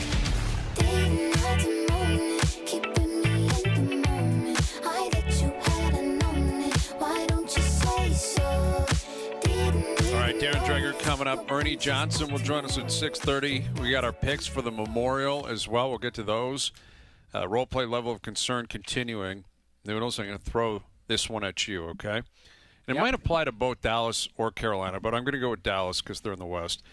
You're playing the role of the Dallas Stars. What is your level of concern? You are the new modern-day San Jose Sharks from a decade ago. I don't know. I mean, I saw that comparison today online, too. I thought it was a pretty good one. I stole it. I brought it here. It is pretty good, though. I mean, that being said, I'm Stephen Caldwell. A couple of whiskeys and 5 or 6 beers. Here's why. Because you look at we always say it, the spine of the team. The goalie, the number one defenseman, and the number one centerman. They're all mid-20s. Like, this is, there's lots of runway there for that Dallas team. Quickly on the goalie, Jamie, I know it wasn't his fault, but there's some I'm just like, I don't know, man. Well, I said this last night. Hayes, you told me that last night. I repeated it. Oh, did you? True. Did he? No. Did he? It wasn't in the group chat where I'm not talking all Marcus goalies in his anymore. head. I stay out of it. I stay out of goaltending. No. Don't do it. I said this last night. Darcy Kemper he allowed 5 goals once this season. And then once Edmonton got to him, it was like 3 games in a row. Mm-hmm. Aiden Hill, same thing. Edmonton found a way to get to him. Right now, it looks like the Oilers are finding a way to get to Ottinger. Now, it was a 2-1 game. Like, and power play goals. Everyone on the planet thought that RNH was going to shoot that puck from the slot. Instead, he puts it to Draisaitl on the goal line. Like, how are you going to make that? That was an unbelievable play. Score from anywhere, though, right? Like unbelievable Draisaitl. play. And then RNH's pass alone to Perry on the back door. There's nothing. I thought Ottinger played really well. I actually thought Ottinger made some big saves. Mm-hmm. Same with Skinner. Like, that was a goalie battle. Keep in mind, those are 2 empty net goals. So that's a 2-1 game. And, DeBoer was chippy afterwards. Like, they asked him about Ottinger, and he's like, it's his job. Stop the puck. So, he wasn't overly thrilled. I think he's more, looking at guys like Wyatt Johnston and Duchesne. And similar storyline guys. Young guys are looking young, and older guys are looking old. And it's that's fair. How many years can you look at that? I don't know. Yeah. Maybe they should just keep running it back and say, well, I think they will. I mean, I don't know how much is left on Ben and Sagan's deal, but they take up a lot of money, as well. Yeah. And, Duchesne's a free agent. Will he return? Will he not? I don't know. That'll be an interesting conversation. I do think, look at Harley. Look at Heiskanen. Like, they've got some players there. Like, and they're going to be fine. It just, sometimes you need something to get through. And right now, down 3-1, it doesn't look that good for them. But they're a pretty damn good team. Yes, they're a really good team. And again, they are not like a core 4 thing. Like, that was Thornton and Marlowe, and can they do it? Here, I'm not even sure who would represent those roles. Would it be Hintz and Heiskanen and Robertson, who's now all of a sudden has scored a couple times in a row, and maybe he's coming alive? Yeah. I'm not sure. All right, last one. I'm playing the role of Ross Atkins. What's my level of concern? Anthony Santander is killing me and will not turn it around this season. Man, it's Rick Bushwood. I'll play Rick. 6 Busch Light, 6 Bud Light, and I love them. Tall Takes boys. everything I can to not play Nick Cage. No, it's a rare Bushwood plus Stevie Caldwell. Yeah, that's what it is. It's a disaster watching this guy at the plate. And last night, I saw Keegan tweeting and talking about it, Keegan Matheson, that he's had these injuries. He's had, shoulder and hip, and now it's affecting his swing, and he's hitting for contact. Like, that's his mentality. Guy's hitting below the Mendoza line. Yeah. And he's not hitting for power, and he's here to hit for power. I don't even think about it like that, Brian. And this guy could turn it around, and who knows, he might be a stud. But I look at that guy becoming available, and I have to ask myself and take a deep dive. Why the hell did Baltimore not want him? Why? Well, in a league of pro sports where guys are dying to keep their own talent, why not him? It's a great question, and it never felt like it was going to happen. Like Baltimore, they got a lot of young players. I think they feel like they made mistakes, clearly, in Baltimore, clearly. Oh, yeah. But they feel like a lot of young guys are going to make a lot of money, I'm sure, in the future. But you're right. They looked at Santander, and they're like, nope, take him. Thanks. And they got him, and he's been a mess for the Jays. He's got to be way better. Final hour coming up. OverDrive continues. TSN 1050 and up on YouTube Live.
This is OverDrive with Hayes, Noodles, and the O-Dog on TSN 1050.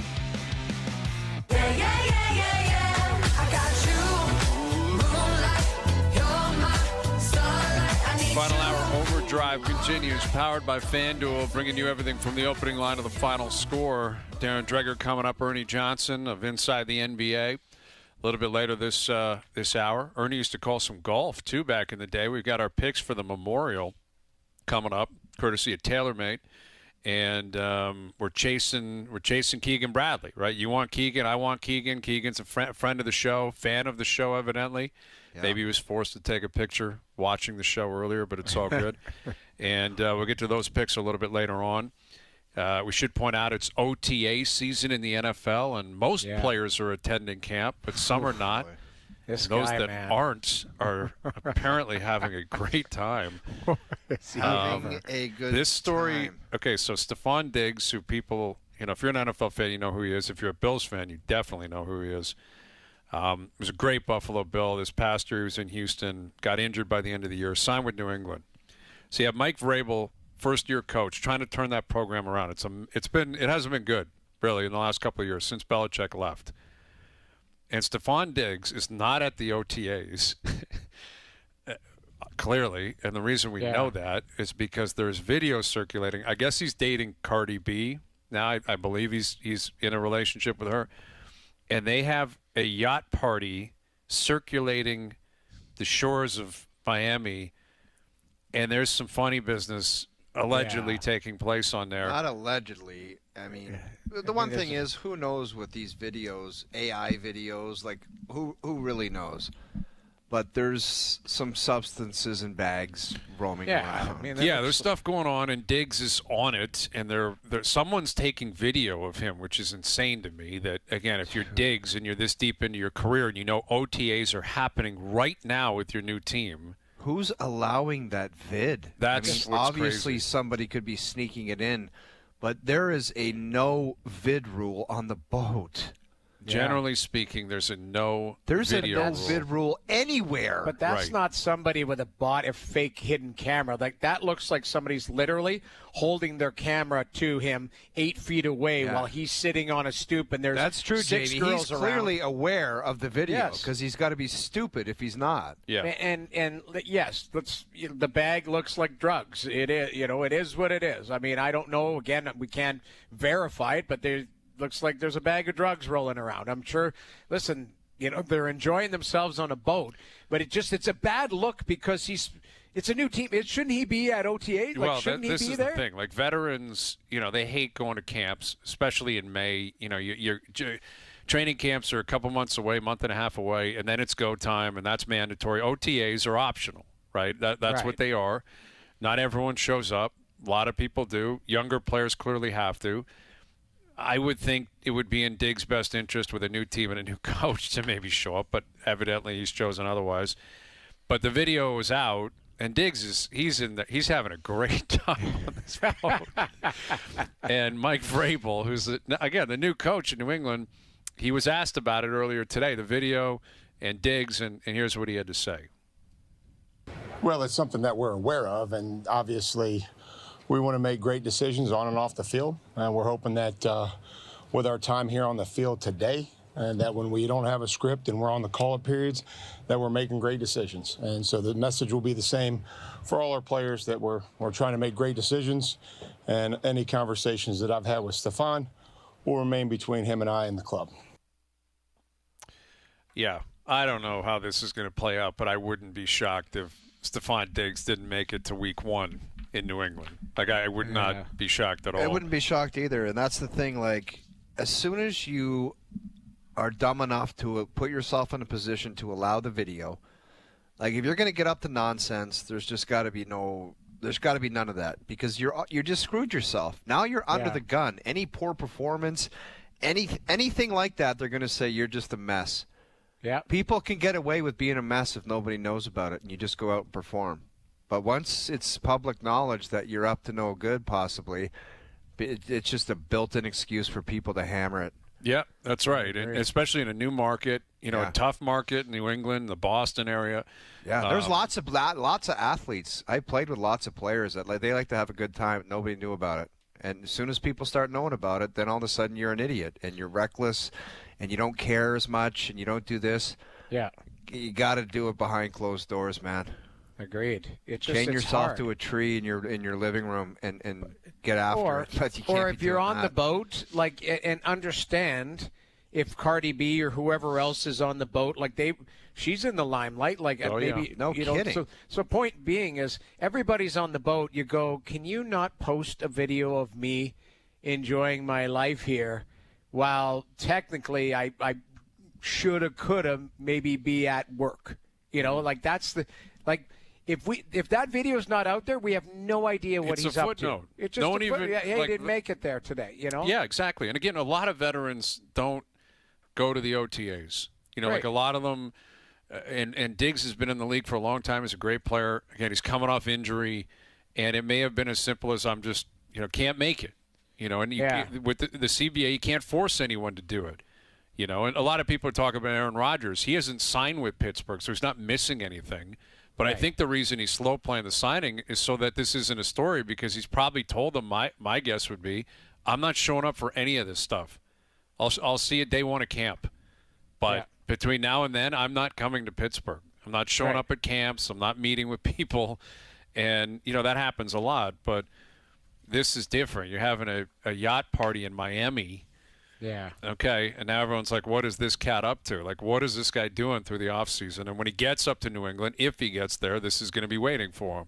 Yeah. All right, best bets later in the hour, and our picks still to come as well.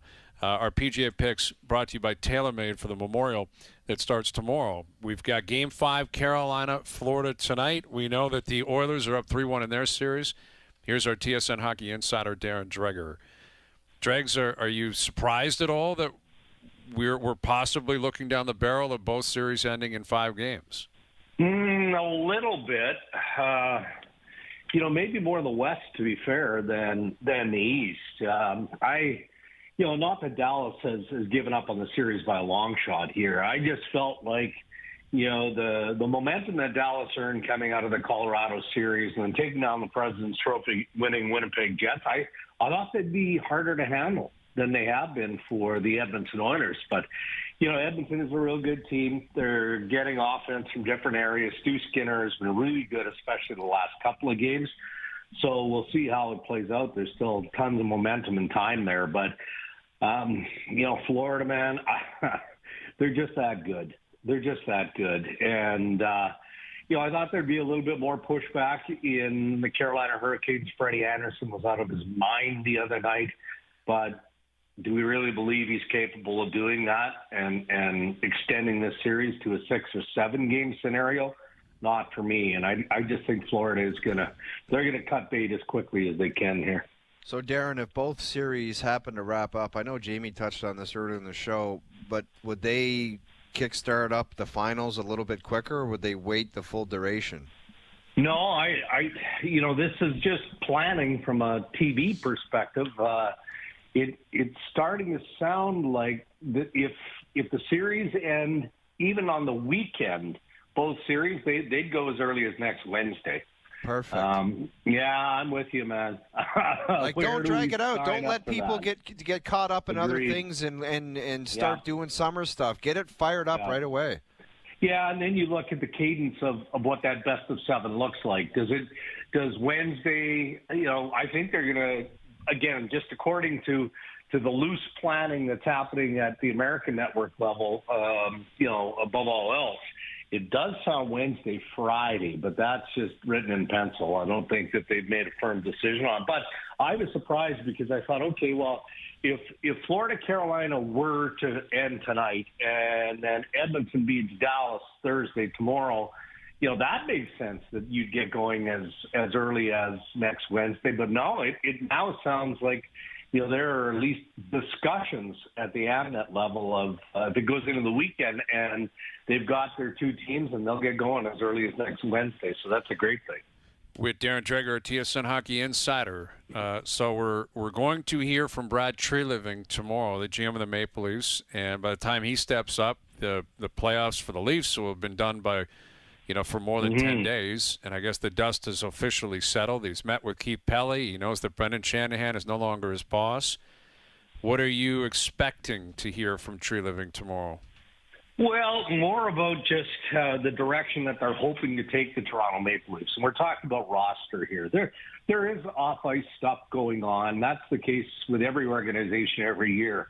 And I think Keith Pelley used the word forensic when he met the media late last week. And, I don't think that it's any different under the umbrella of MLSE. And what that means is whether it's hockey operations, whether it's marketing, all the departments, under the brand of the Toronto Maple Leafs would get attention in this process. So, there could be changes happening that we don't even know about that in the bigger picture from a hockey perspective maybe don't mean a lot. But I do expect that there will be some level of change both on and off the ice. But that's not being specific to what we see in hockey operations. Now, you look at Craig Berube as head coach. Lane Lambert, we know, interviewed in Seattle, and he sounds like a finalist. So just naturally, they may have to make some changes to the coaching staff. We'll see how it plays out there. But what all Leaf fans are most interested in, okay, well, what's the roster going to look like? And I know you guys have talked a little bit, and the market is, kind of focused on the core four, and is it possible to roll it back? It isn't, because I just don't think naturally it's going to happen. It's just not. I mean, Mitch Marner is going to go to free agency. The Toronto Maple Leafs are going to try and reinvest that money. So really, when you're looking at core four, not to rip the scab here, but you're probably talking about one player, and that's John Tavares, who's a pending UFA. Because if you're talking about, say, the idea of throwing Morgan Riley into a trade scenario, well, he's got a no-move clause. So there's still lots of complications. But the direction, the want of the coaching staff, of management, is for this team to be different, to be heavier, to be grittier, all those great things. I think I've got a pretty good grasp on what the pool of players available looks like, and I'm not sure where they're getting those players. I'm not. I mean, you can come up with trade speculation and this player, why he fits here and all of that, but you also have to have the trade assets to make it work, and that's where it gets a little bit tight, I think, in Toronto. Darren, as much as I'd like to see some different players, because I don't really want to sit late nights with you and do the same panel year after year after year, but is it like a done deal? It seems like it's basically done deal with John Tavares is going to be returning. They're just sorting out the numbers. Would you be comfortable saying that? Not done deal, but a strong appetite from both sides to get it done. And the challenge that I think most people have is, okay, that's fine. Everybody has a healthy respect for Tavares and 38 goals that he scored and what he is as a player turning 35 in September and all of that. But the numbers matter, because anything that you're investing in Tavares has to come out of the pie, right? And what sort of dollars are we talking about here? We know what he made, and that was $11 million flat. We know that he's not going to make anywhere near that. See, I get less bothered, and people get wound up in, okay, well, what is the term, and how important is the term?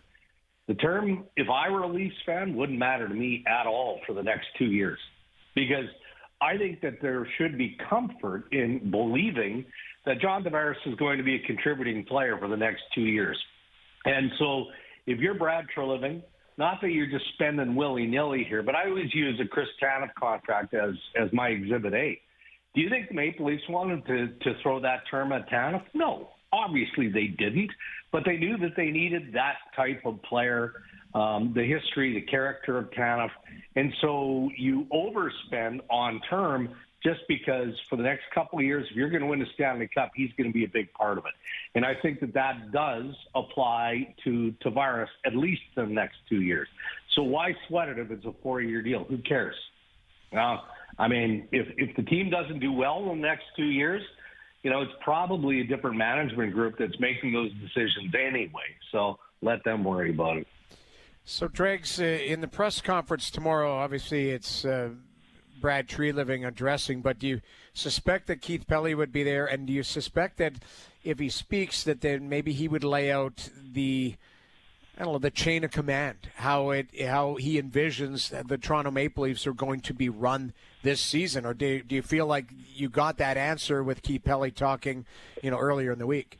Yeah, I'm not sure how much more Keith Pelly can provide, and that's not knowing. I'm not saying that he isn't going to be there, and I don't know that he isn't going to be sitting beside Brad Treliving. They're in pro scouting meetings, but again, that doesn't really involve Pelly. It more involves Brad Treliving and Craig Berube. I do wonder if the head coach is going to be there, because without getting into specifics, because we don't really know them, and I don't know that they've officially sorted it all out. What we do know from what Keith Pelly said is that Craig Berube has a different role. Of course, yeah, he's head coach. He makes the decisions in terms of what's happening in game and all of that. But he's got a louder voice if he wants it. But he also has a healthy respect, I know this, for Brad Treliving and management of the Toronto Maple Leafs and the decisions that need to be made, that are going to be made. It just sounds like the conversation that he had with Keith Pelly while Brad Treliving was in Calgary, attending to his daughter's graduation, was about, okay, well, Brendan Shanahan is now gone. We're not replacing the president's role. I need you two guys to mostly handle everything under the label of hockey operations. And they're more than willing to do that. But I still think that there's some wrinkles in this process that do need to be ironed out. With Darren Dreger, our TSN Hockey Insider. So I feel like we're going to ask this question a lot over the next month. You just said that Marner is going to free agency. Does that mean, do you think they have told the Leafs? Do you think they have to tell the Leafs anything? Do you think there'll be any conversations between now and July 1st? Or is Brad Treliving in the Maple Leafs, do they get the message and they're like, all right, yeah, all good, man. Like, good luck. We'll see you later. Like, how does their relationship work in the next month? I don't think that would be that cut and dry, Brian. I mean, we're in May, quickly coming to the end of May here, and July 1st isn't that far away. I don't think that the messaging from the Marner camp really would change from what they've already heard, right? There's been some market speculation. Well, could they trade Marner's rights? And would he be interested if it was going to the right fit in pursuing that? Because in that case, it'd be a sign and trade, and he'd get the 8th year. And I don't think that motivates the Marner side too much. I think that when you've gone through everything that group has gone through, and by group I'm talking about everyone, including the Maple Leafs, and you're this close to July 1st, why wouldn't you stay on the script? And the script dating back to this past offseason was that, hey, focus is going to be on hockey. Mitch is going to try and help this team win, which he did in the regular season, and collectively they just weren't able to beat the defending Stanley Cup champs. Okay, that part is over. Now you get to July 1st, and we know that the market is going to be vast, and it is going to be multiple teams with expressions of considerable interest. It's not going to be a problem finding a huge amount of money for Mitch Marner. His challenge is going to be, okay, well, is there a better fit available to me and my family where I'm getting the money and I have an opportunity to contend for a Stanley Cup? I think there will be. The teams that have been speculated on, ranging from the possibility of Florida to Vegas, go down the list. I mean, I can't dispute that. Why wouldn't those teams have interest? We can look at the financial challenges of making that work among that group. But the plan all along was to see what the open market presents. And then, hey, if Brad Treliving and the Toronto Maple Leafs are still in it at that point, of course, Marner is going to listen. It's just, joked about this a couple of minutes ago, not wanting to sit on the panel a year from now and do the same stuff over and over again. This isn't on Marner, but this is opportunity for this team to change, right? Nobody knows if change is going to equate to a better run down the playoff path. But why wouldn't you seize that opportunity to change and try something different? And I think that that's more or less the way that the Maple Leafs are leading as well. All right. Well, I look forward to hearing from Tree Living tomorrow. I think most people do. I mean, this will be interesting. I mean, I'm sure he'll be asked about Shanahan. He'll be asked about Pelly. He'll be asked about Marner, and I don't know how many answers he's going to be willing to give, but I guess we'll find out starting tomorrow. I guess we'll find out. Yeah. All right, Dregs. Good stuff. Okay, Thank you for doing this as always. We'll do it again soon. You bet. Take care. There's Darren Dreger, TSN Hockey Insider. All right, Ernie Johnson coming up. Our best bet's a little bit later in the hour. We got to fire up some picks at the Memorial, though. Okay, Why don't we come back? Maybe we fire those out, then get to Ernie, right? Ernie's a big golf guy, right? Host of Inside the NBA as well. He's on his way back to the Garden, back in New York, right? Knicks, obviously they got Game 3. They lost Game 4 last night. Tyrese Halliburton was unbelievable. His dad was back in the building. That was very encouraging to see. And yet the Knicks are in one, man. The Knicks are in one. Timberwolves are in one. Stars are in one. The Hurricanes are in one. So that more still to come this hour. OverDrive continues. TSN 1050 and on TSN 2.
Back to Overdrive with Hayes, Noodles, and the O-Dog. All right, Ernie Johnson coming up from the NBA on TNT. Inside the NBA, we'll catch up with Ernie. Can't wait to do that in a few moments. But the Overdrive PGA picks are brought to you by TaylorMade. When you need more performance, distance, and speed from your golf ball, it's time to switch. Learn more about the all-new TP5 and TP5X at TaylorMadeGolf.ca. All right, picks. The Memorial. Great tournament. Jack's I already place. got mine. We do a new system now because I think outside the box, unlike you. Okay. We've made it clear you have Scotty Scheffler, and my pick is Keegan Bradley. Okay. No my problem. other selections are Shane Lowry, Jordan Spieth. Come on, Dude, stop it. You stop. I saw him get interviewed today, and I loved what I heard, man. I took everything in, and he wants to be the number one player in the world again. Do you understand what that means? That's great. So do I. I'd love to be that. I'd love to be a scratch handicap. That'd be amazing. Okay, Keegan Bradley, Shane Lowry, Jordan Spieth, Corey Connors, and like that one pick. of my personal favorite picks to select at any time, Decky. Yes, Decky loves this place, man. A hard course, Decky plays. Decky. So that's a pretty good five-pack by me. Bradley, Lowry, Spieth, Connors, and Decky. Matsuyama. So I'm going to take Scheffler like you've established. Yes. Here's a guy, like you're picking guys that never win. And unfortunately, I'm going to do the same. Yeah, I'm you're going to pick JT. I'm going to pick top 10 Tommy. Tommy Fleetwood is in the hunt all the time. 10. No one's T10s T10s like him. And he's in contention all the time. At some point, he has to win. He's the core four of the tour. Like I know, but dude, that's what he it's is. like on the 13th hole on Sunday, before he gets his putter, he puts like a catching glove and a hockey glove on. I know that. And putts with them. I understand that. I understand. It's not great. Okay, I'll take Ludwig Oberg. I love Ludwig this week. Ludwig's going 3 weeks in a row. He's at the RBC Canadian Open next week, too, and then the U.S. Open. But I like Ludwig. I like the way he's playing right now. I'll take Xander. Like, if you're going to give me these guys, I'll take them. And then, oh, man, I guess I need a Canadian, but I don't. Like, I'll take Pendy. I'll take Pendrith. Is that 5 for me? Yeah, okay, I'll take Pendy. Why don't I throw on one more? Throw on one more guy. I'm going to throw in two at you. I like a Danny Berger, and I like a JT. Okay. Yeah, I like those picks. I'll take Sepp Straka. Ooh. I like Sepp on a tough track. And you know who's been playing better recently and kind of in the hunt and likes a tough track? Matt Fitzpatrick. I'll take Fitzy with his size 17 Skechers. Yes, he's he loves massive 5'7", shoes, big baggy gray pants. 130 pounds, and he's size 17 Skechers. Cross-handed wedges all over Muirfield Village. You know who I'm going to take? Leaving the Just pin one in. last one. I'm going to take Bobby McIntyre because he screwed over Jack last year. He won the Canadian Open, and he gave the bird to Jack Nicklaus. Yes. He did. Remember? Yeah, he did. He went back to He Scotland. wanted to go back and get drunk in Scotland. Yeah, that's right. Okay. Yeah, you got him. You know who I'll throw in? Minwoo Lee, my boy Minwoo. Oh. I like Minwoo at a tough track. All right, there you go. Those are the picks.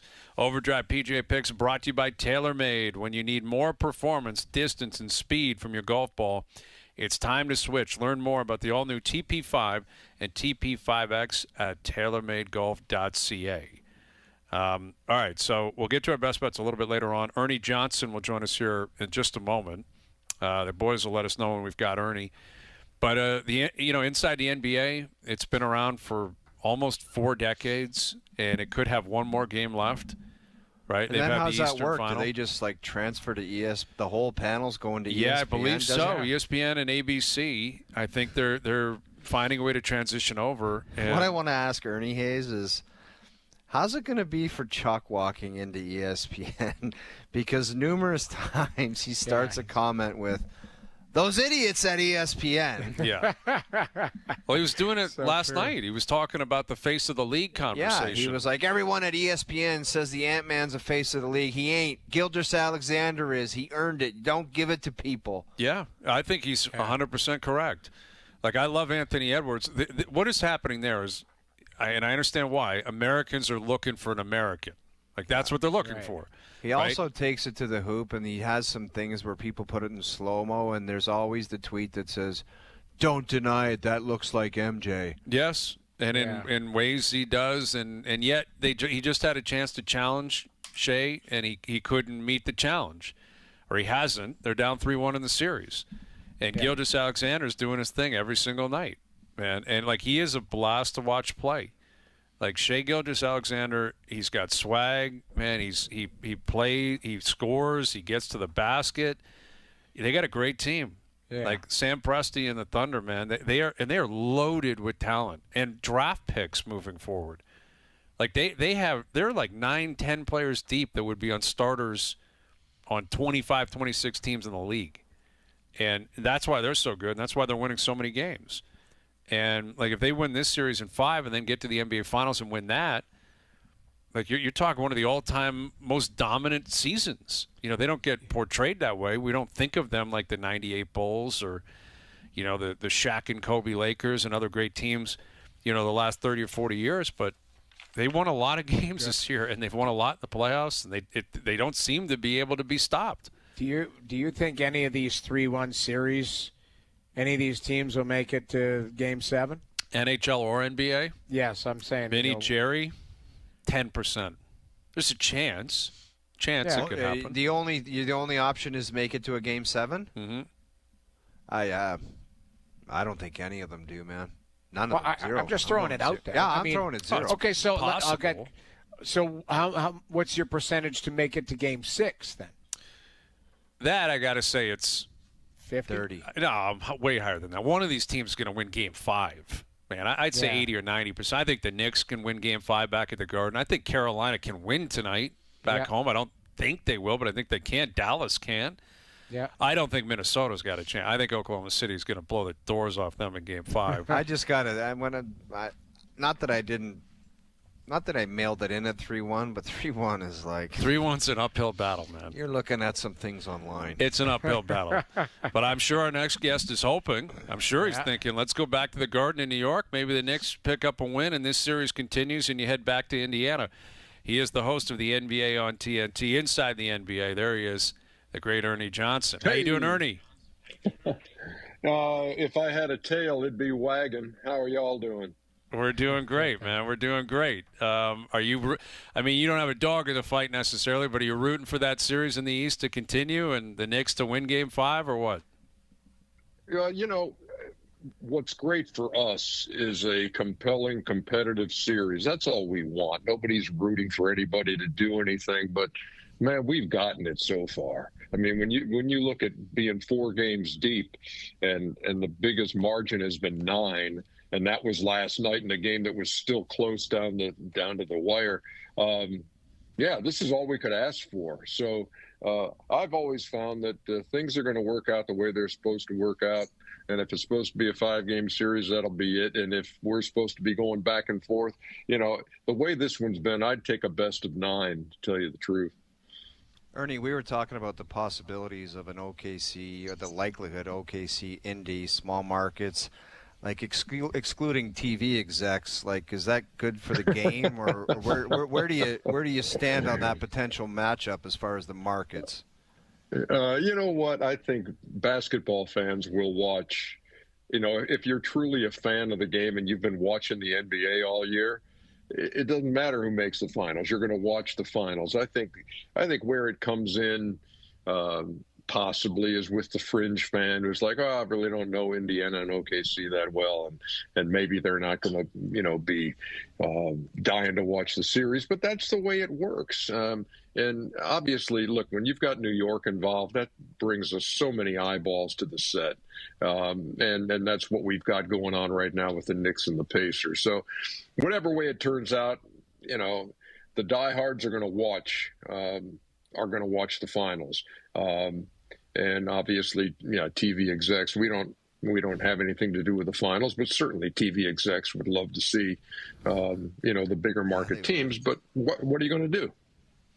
That's it. Like, everyone, the ball goes up in the air and everyone's allowed to play and everyone's allowed to try and win.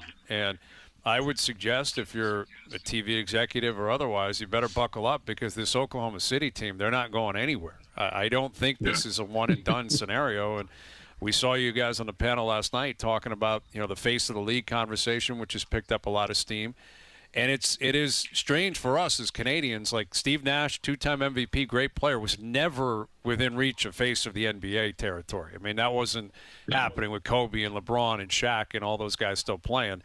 This is realistic for Shea. Like, Shea is this young, he's this good, he's the best player on the best team, and I think that'll continue for a long time.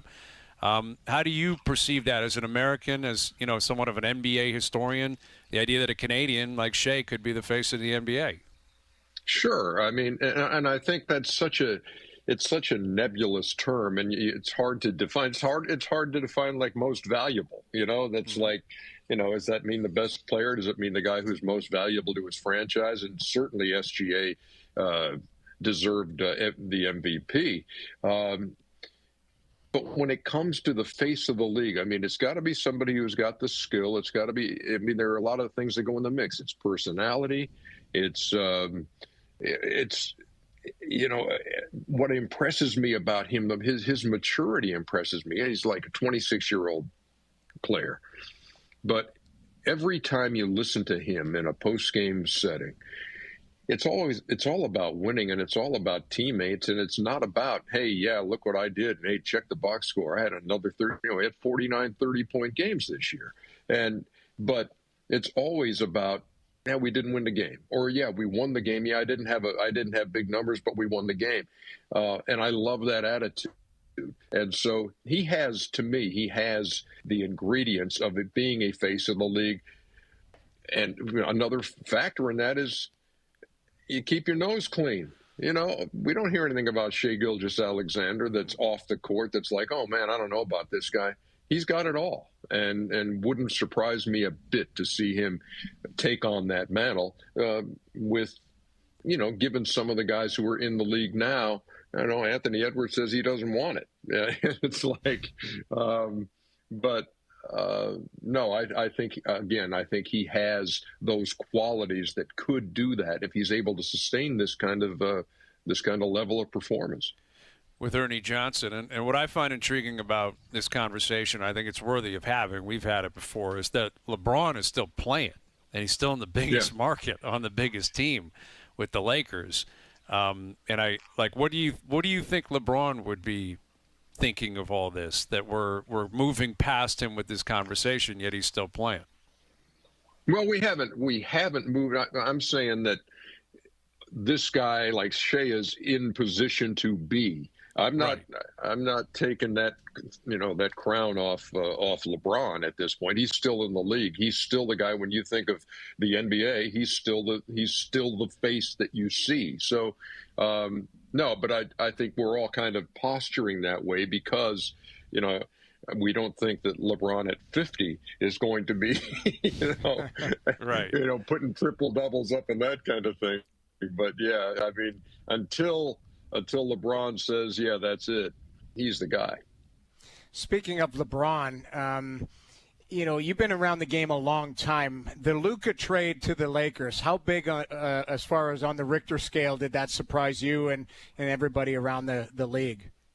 Oh, it was pegging the meter on the Richter scale and going off. It was breaking Richter scales when that happened. Nobody saw it. Nobody saw it coming. And now we'll see how it pays off and where they go from here. And we'll see if on the Dallas side, if having Anthony Davis and having presumably Cooper Flagg as a number one pick and getting Kyrie Irving back, Dallas might be in a better position to win a title than the Lakers are with Luka. Who knows? But no, that was a monster deal, and then to see the Mavs get the number one pick was just, you can't make this stuff up, guys. I mean, how does that happen? It's not they had the best chance of getting it. No, they were 1.8%. Yep.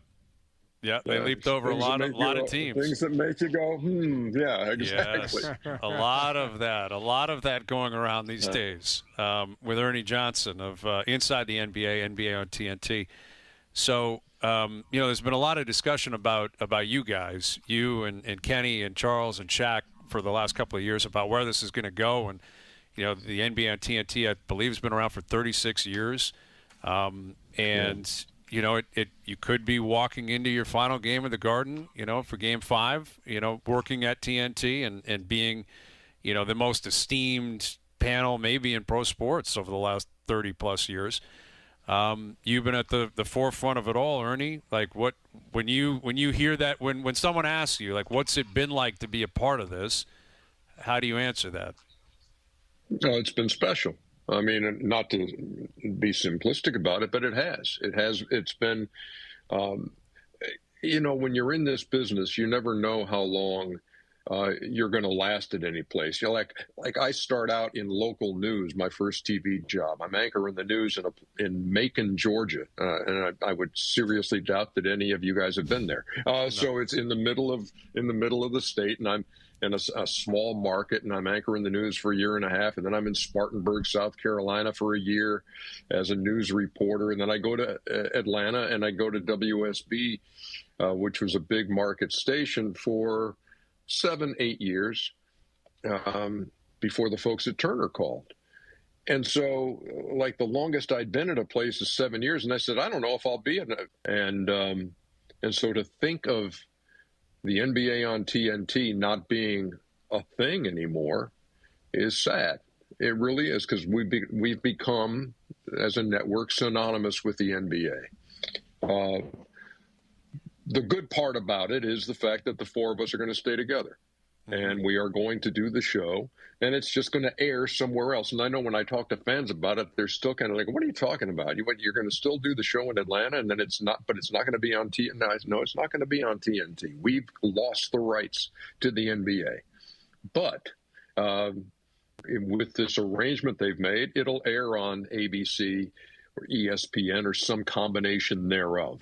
And we've got the same producer, Tim Kiley. We've got the same studio crew. So we'll all still be together. It's just going to air at a different place. And so we say goodbye to the NBA on TNT when this series ends. And, I don't know when that's going to be. It could be tomorrow. Could be, as you point out, could be tomorrow night at the Garden. Yeah. Could be. But we'll see. And then move on from there.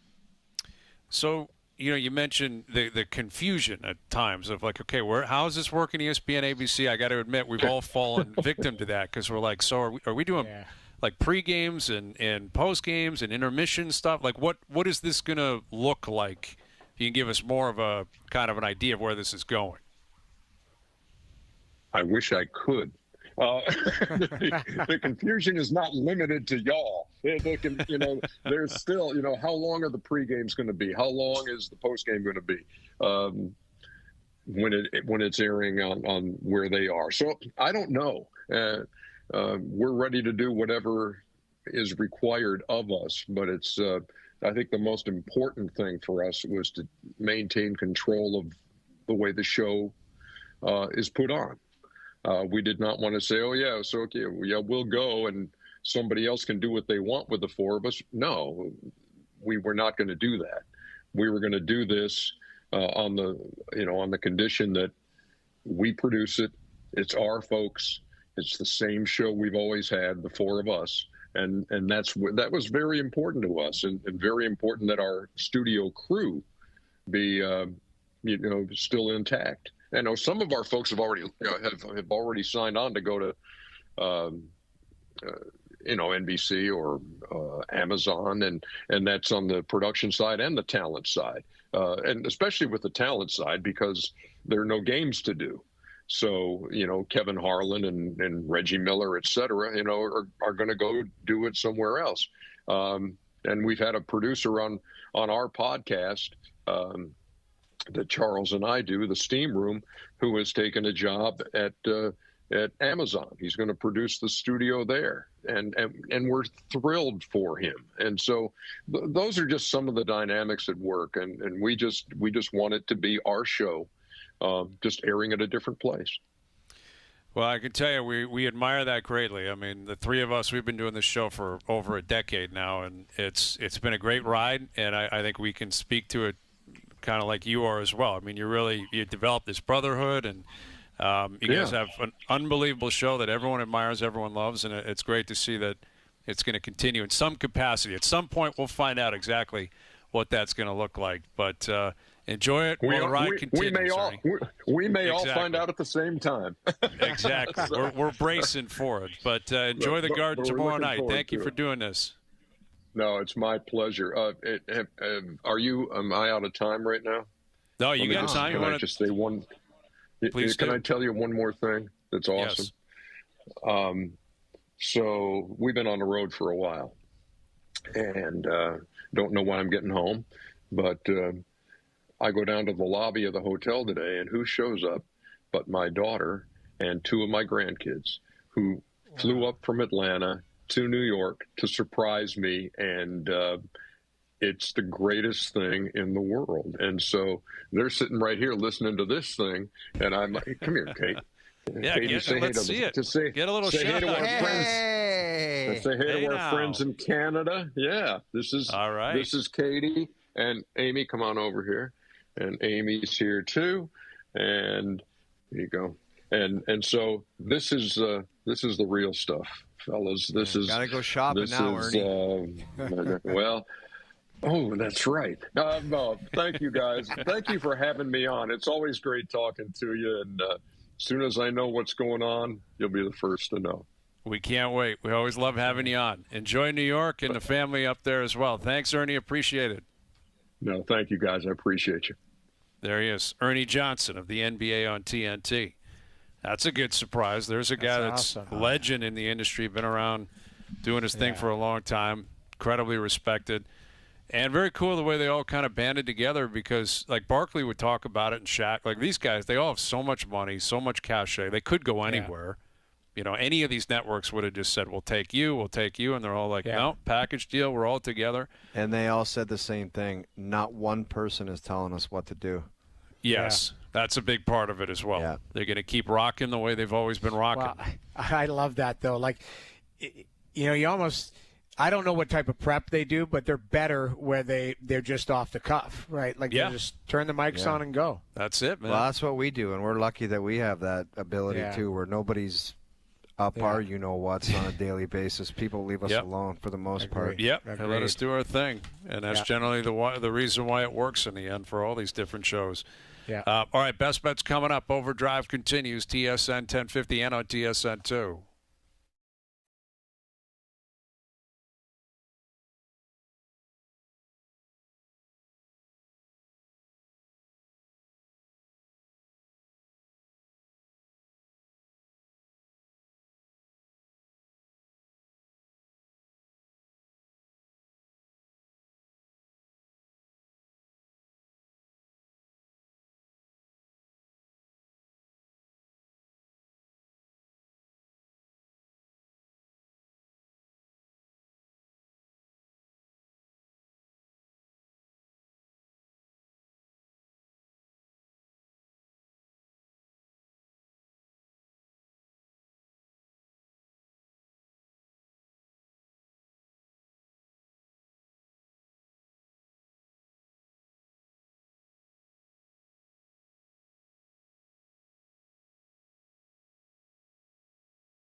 Now, back to Overdrive with Hayes, Noodles, and the O-Dog.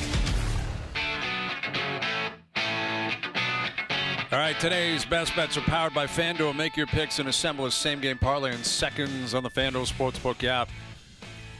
I said, Jerry's earlier, something's going to 6. I believe that. I don't know if it's going to happen tonight. I'm on the Panthers. I'm on the Panthers, and I think the big boys show up.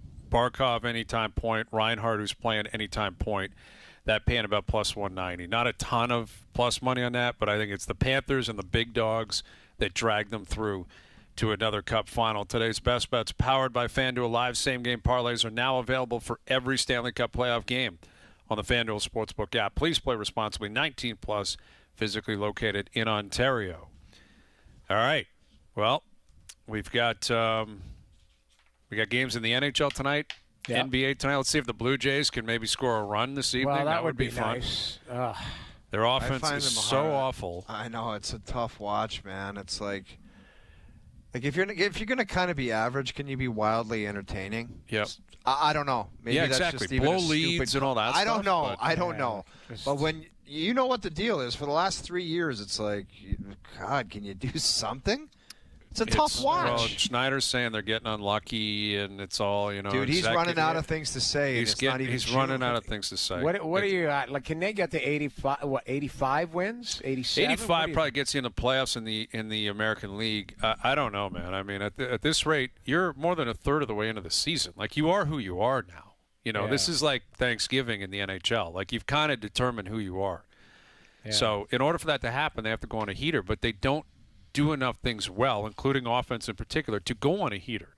Right? They got to win like 8 in a row, 9 in a row to reset. But in order to do that, you have to mash, and they don't consistently do that. So as a result, you're going to see them hit against the Padres, and then not hit against the Rays, and then kind of not hit against the Rangers, and that that's kind of how they operate right now. Yeah. Anyway, we'll see what the Jays have in store tonight. NBA, NHL playoffs. We'll break it all down tomorrow. And Brad Treliving speaking tomorrow morning. So we'll see what he has to say by 4 o'clock tomorrow afternoon. Thanks to everyone behind the scenes for helping out. We appreciate it. Everyone for tuning in today. TV, radio, podcast, web, YouTube Live up on the TSN YouTube channel every single day. We're out of here. Enjoy your evenings. Enjoy the games tonight. We're back tomorrow at... Thanks to the listener who said my doppelganger would be Clooney. 4 p.m.? We'll chat then.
Today on GTC, we recap Ben Griffin's win at the Charles Schwab Challenge. His dream comes true. And he's a winner now twice in the last month on the PGA Tour. Plus, we preview the U.S. Women's Open, where 5 Canadians are in the field. Headlined by Brooke Henderson and Vanessa Borovilos, who's qualified. I mean, it's the U.S. Open. It feels incredible. Long-term goal is play on tour, consistently finishing high, being one of the best, and a name to remember. And we look ahead to next week's RBC Canadian Open with TPC Toronto at Osprey Valley president Chris Humanek. There's scoring opportunities out there for them, but I think we've done a good job of bringing it up to a level that it's going to be a decent test for them. This is Golf Talk Canada.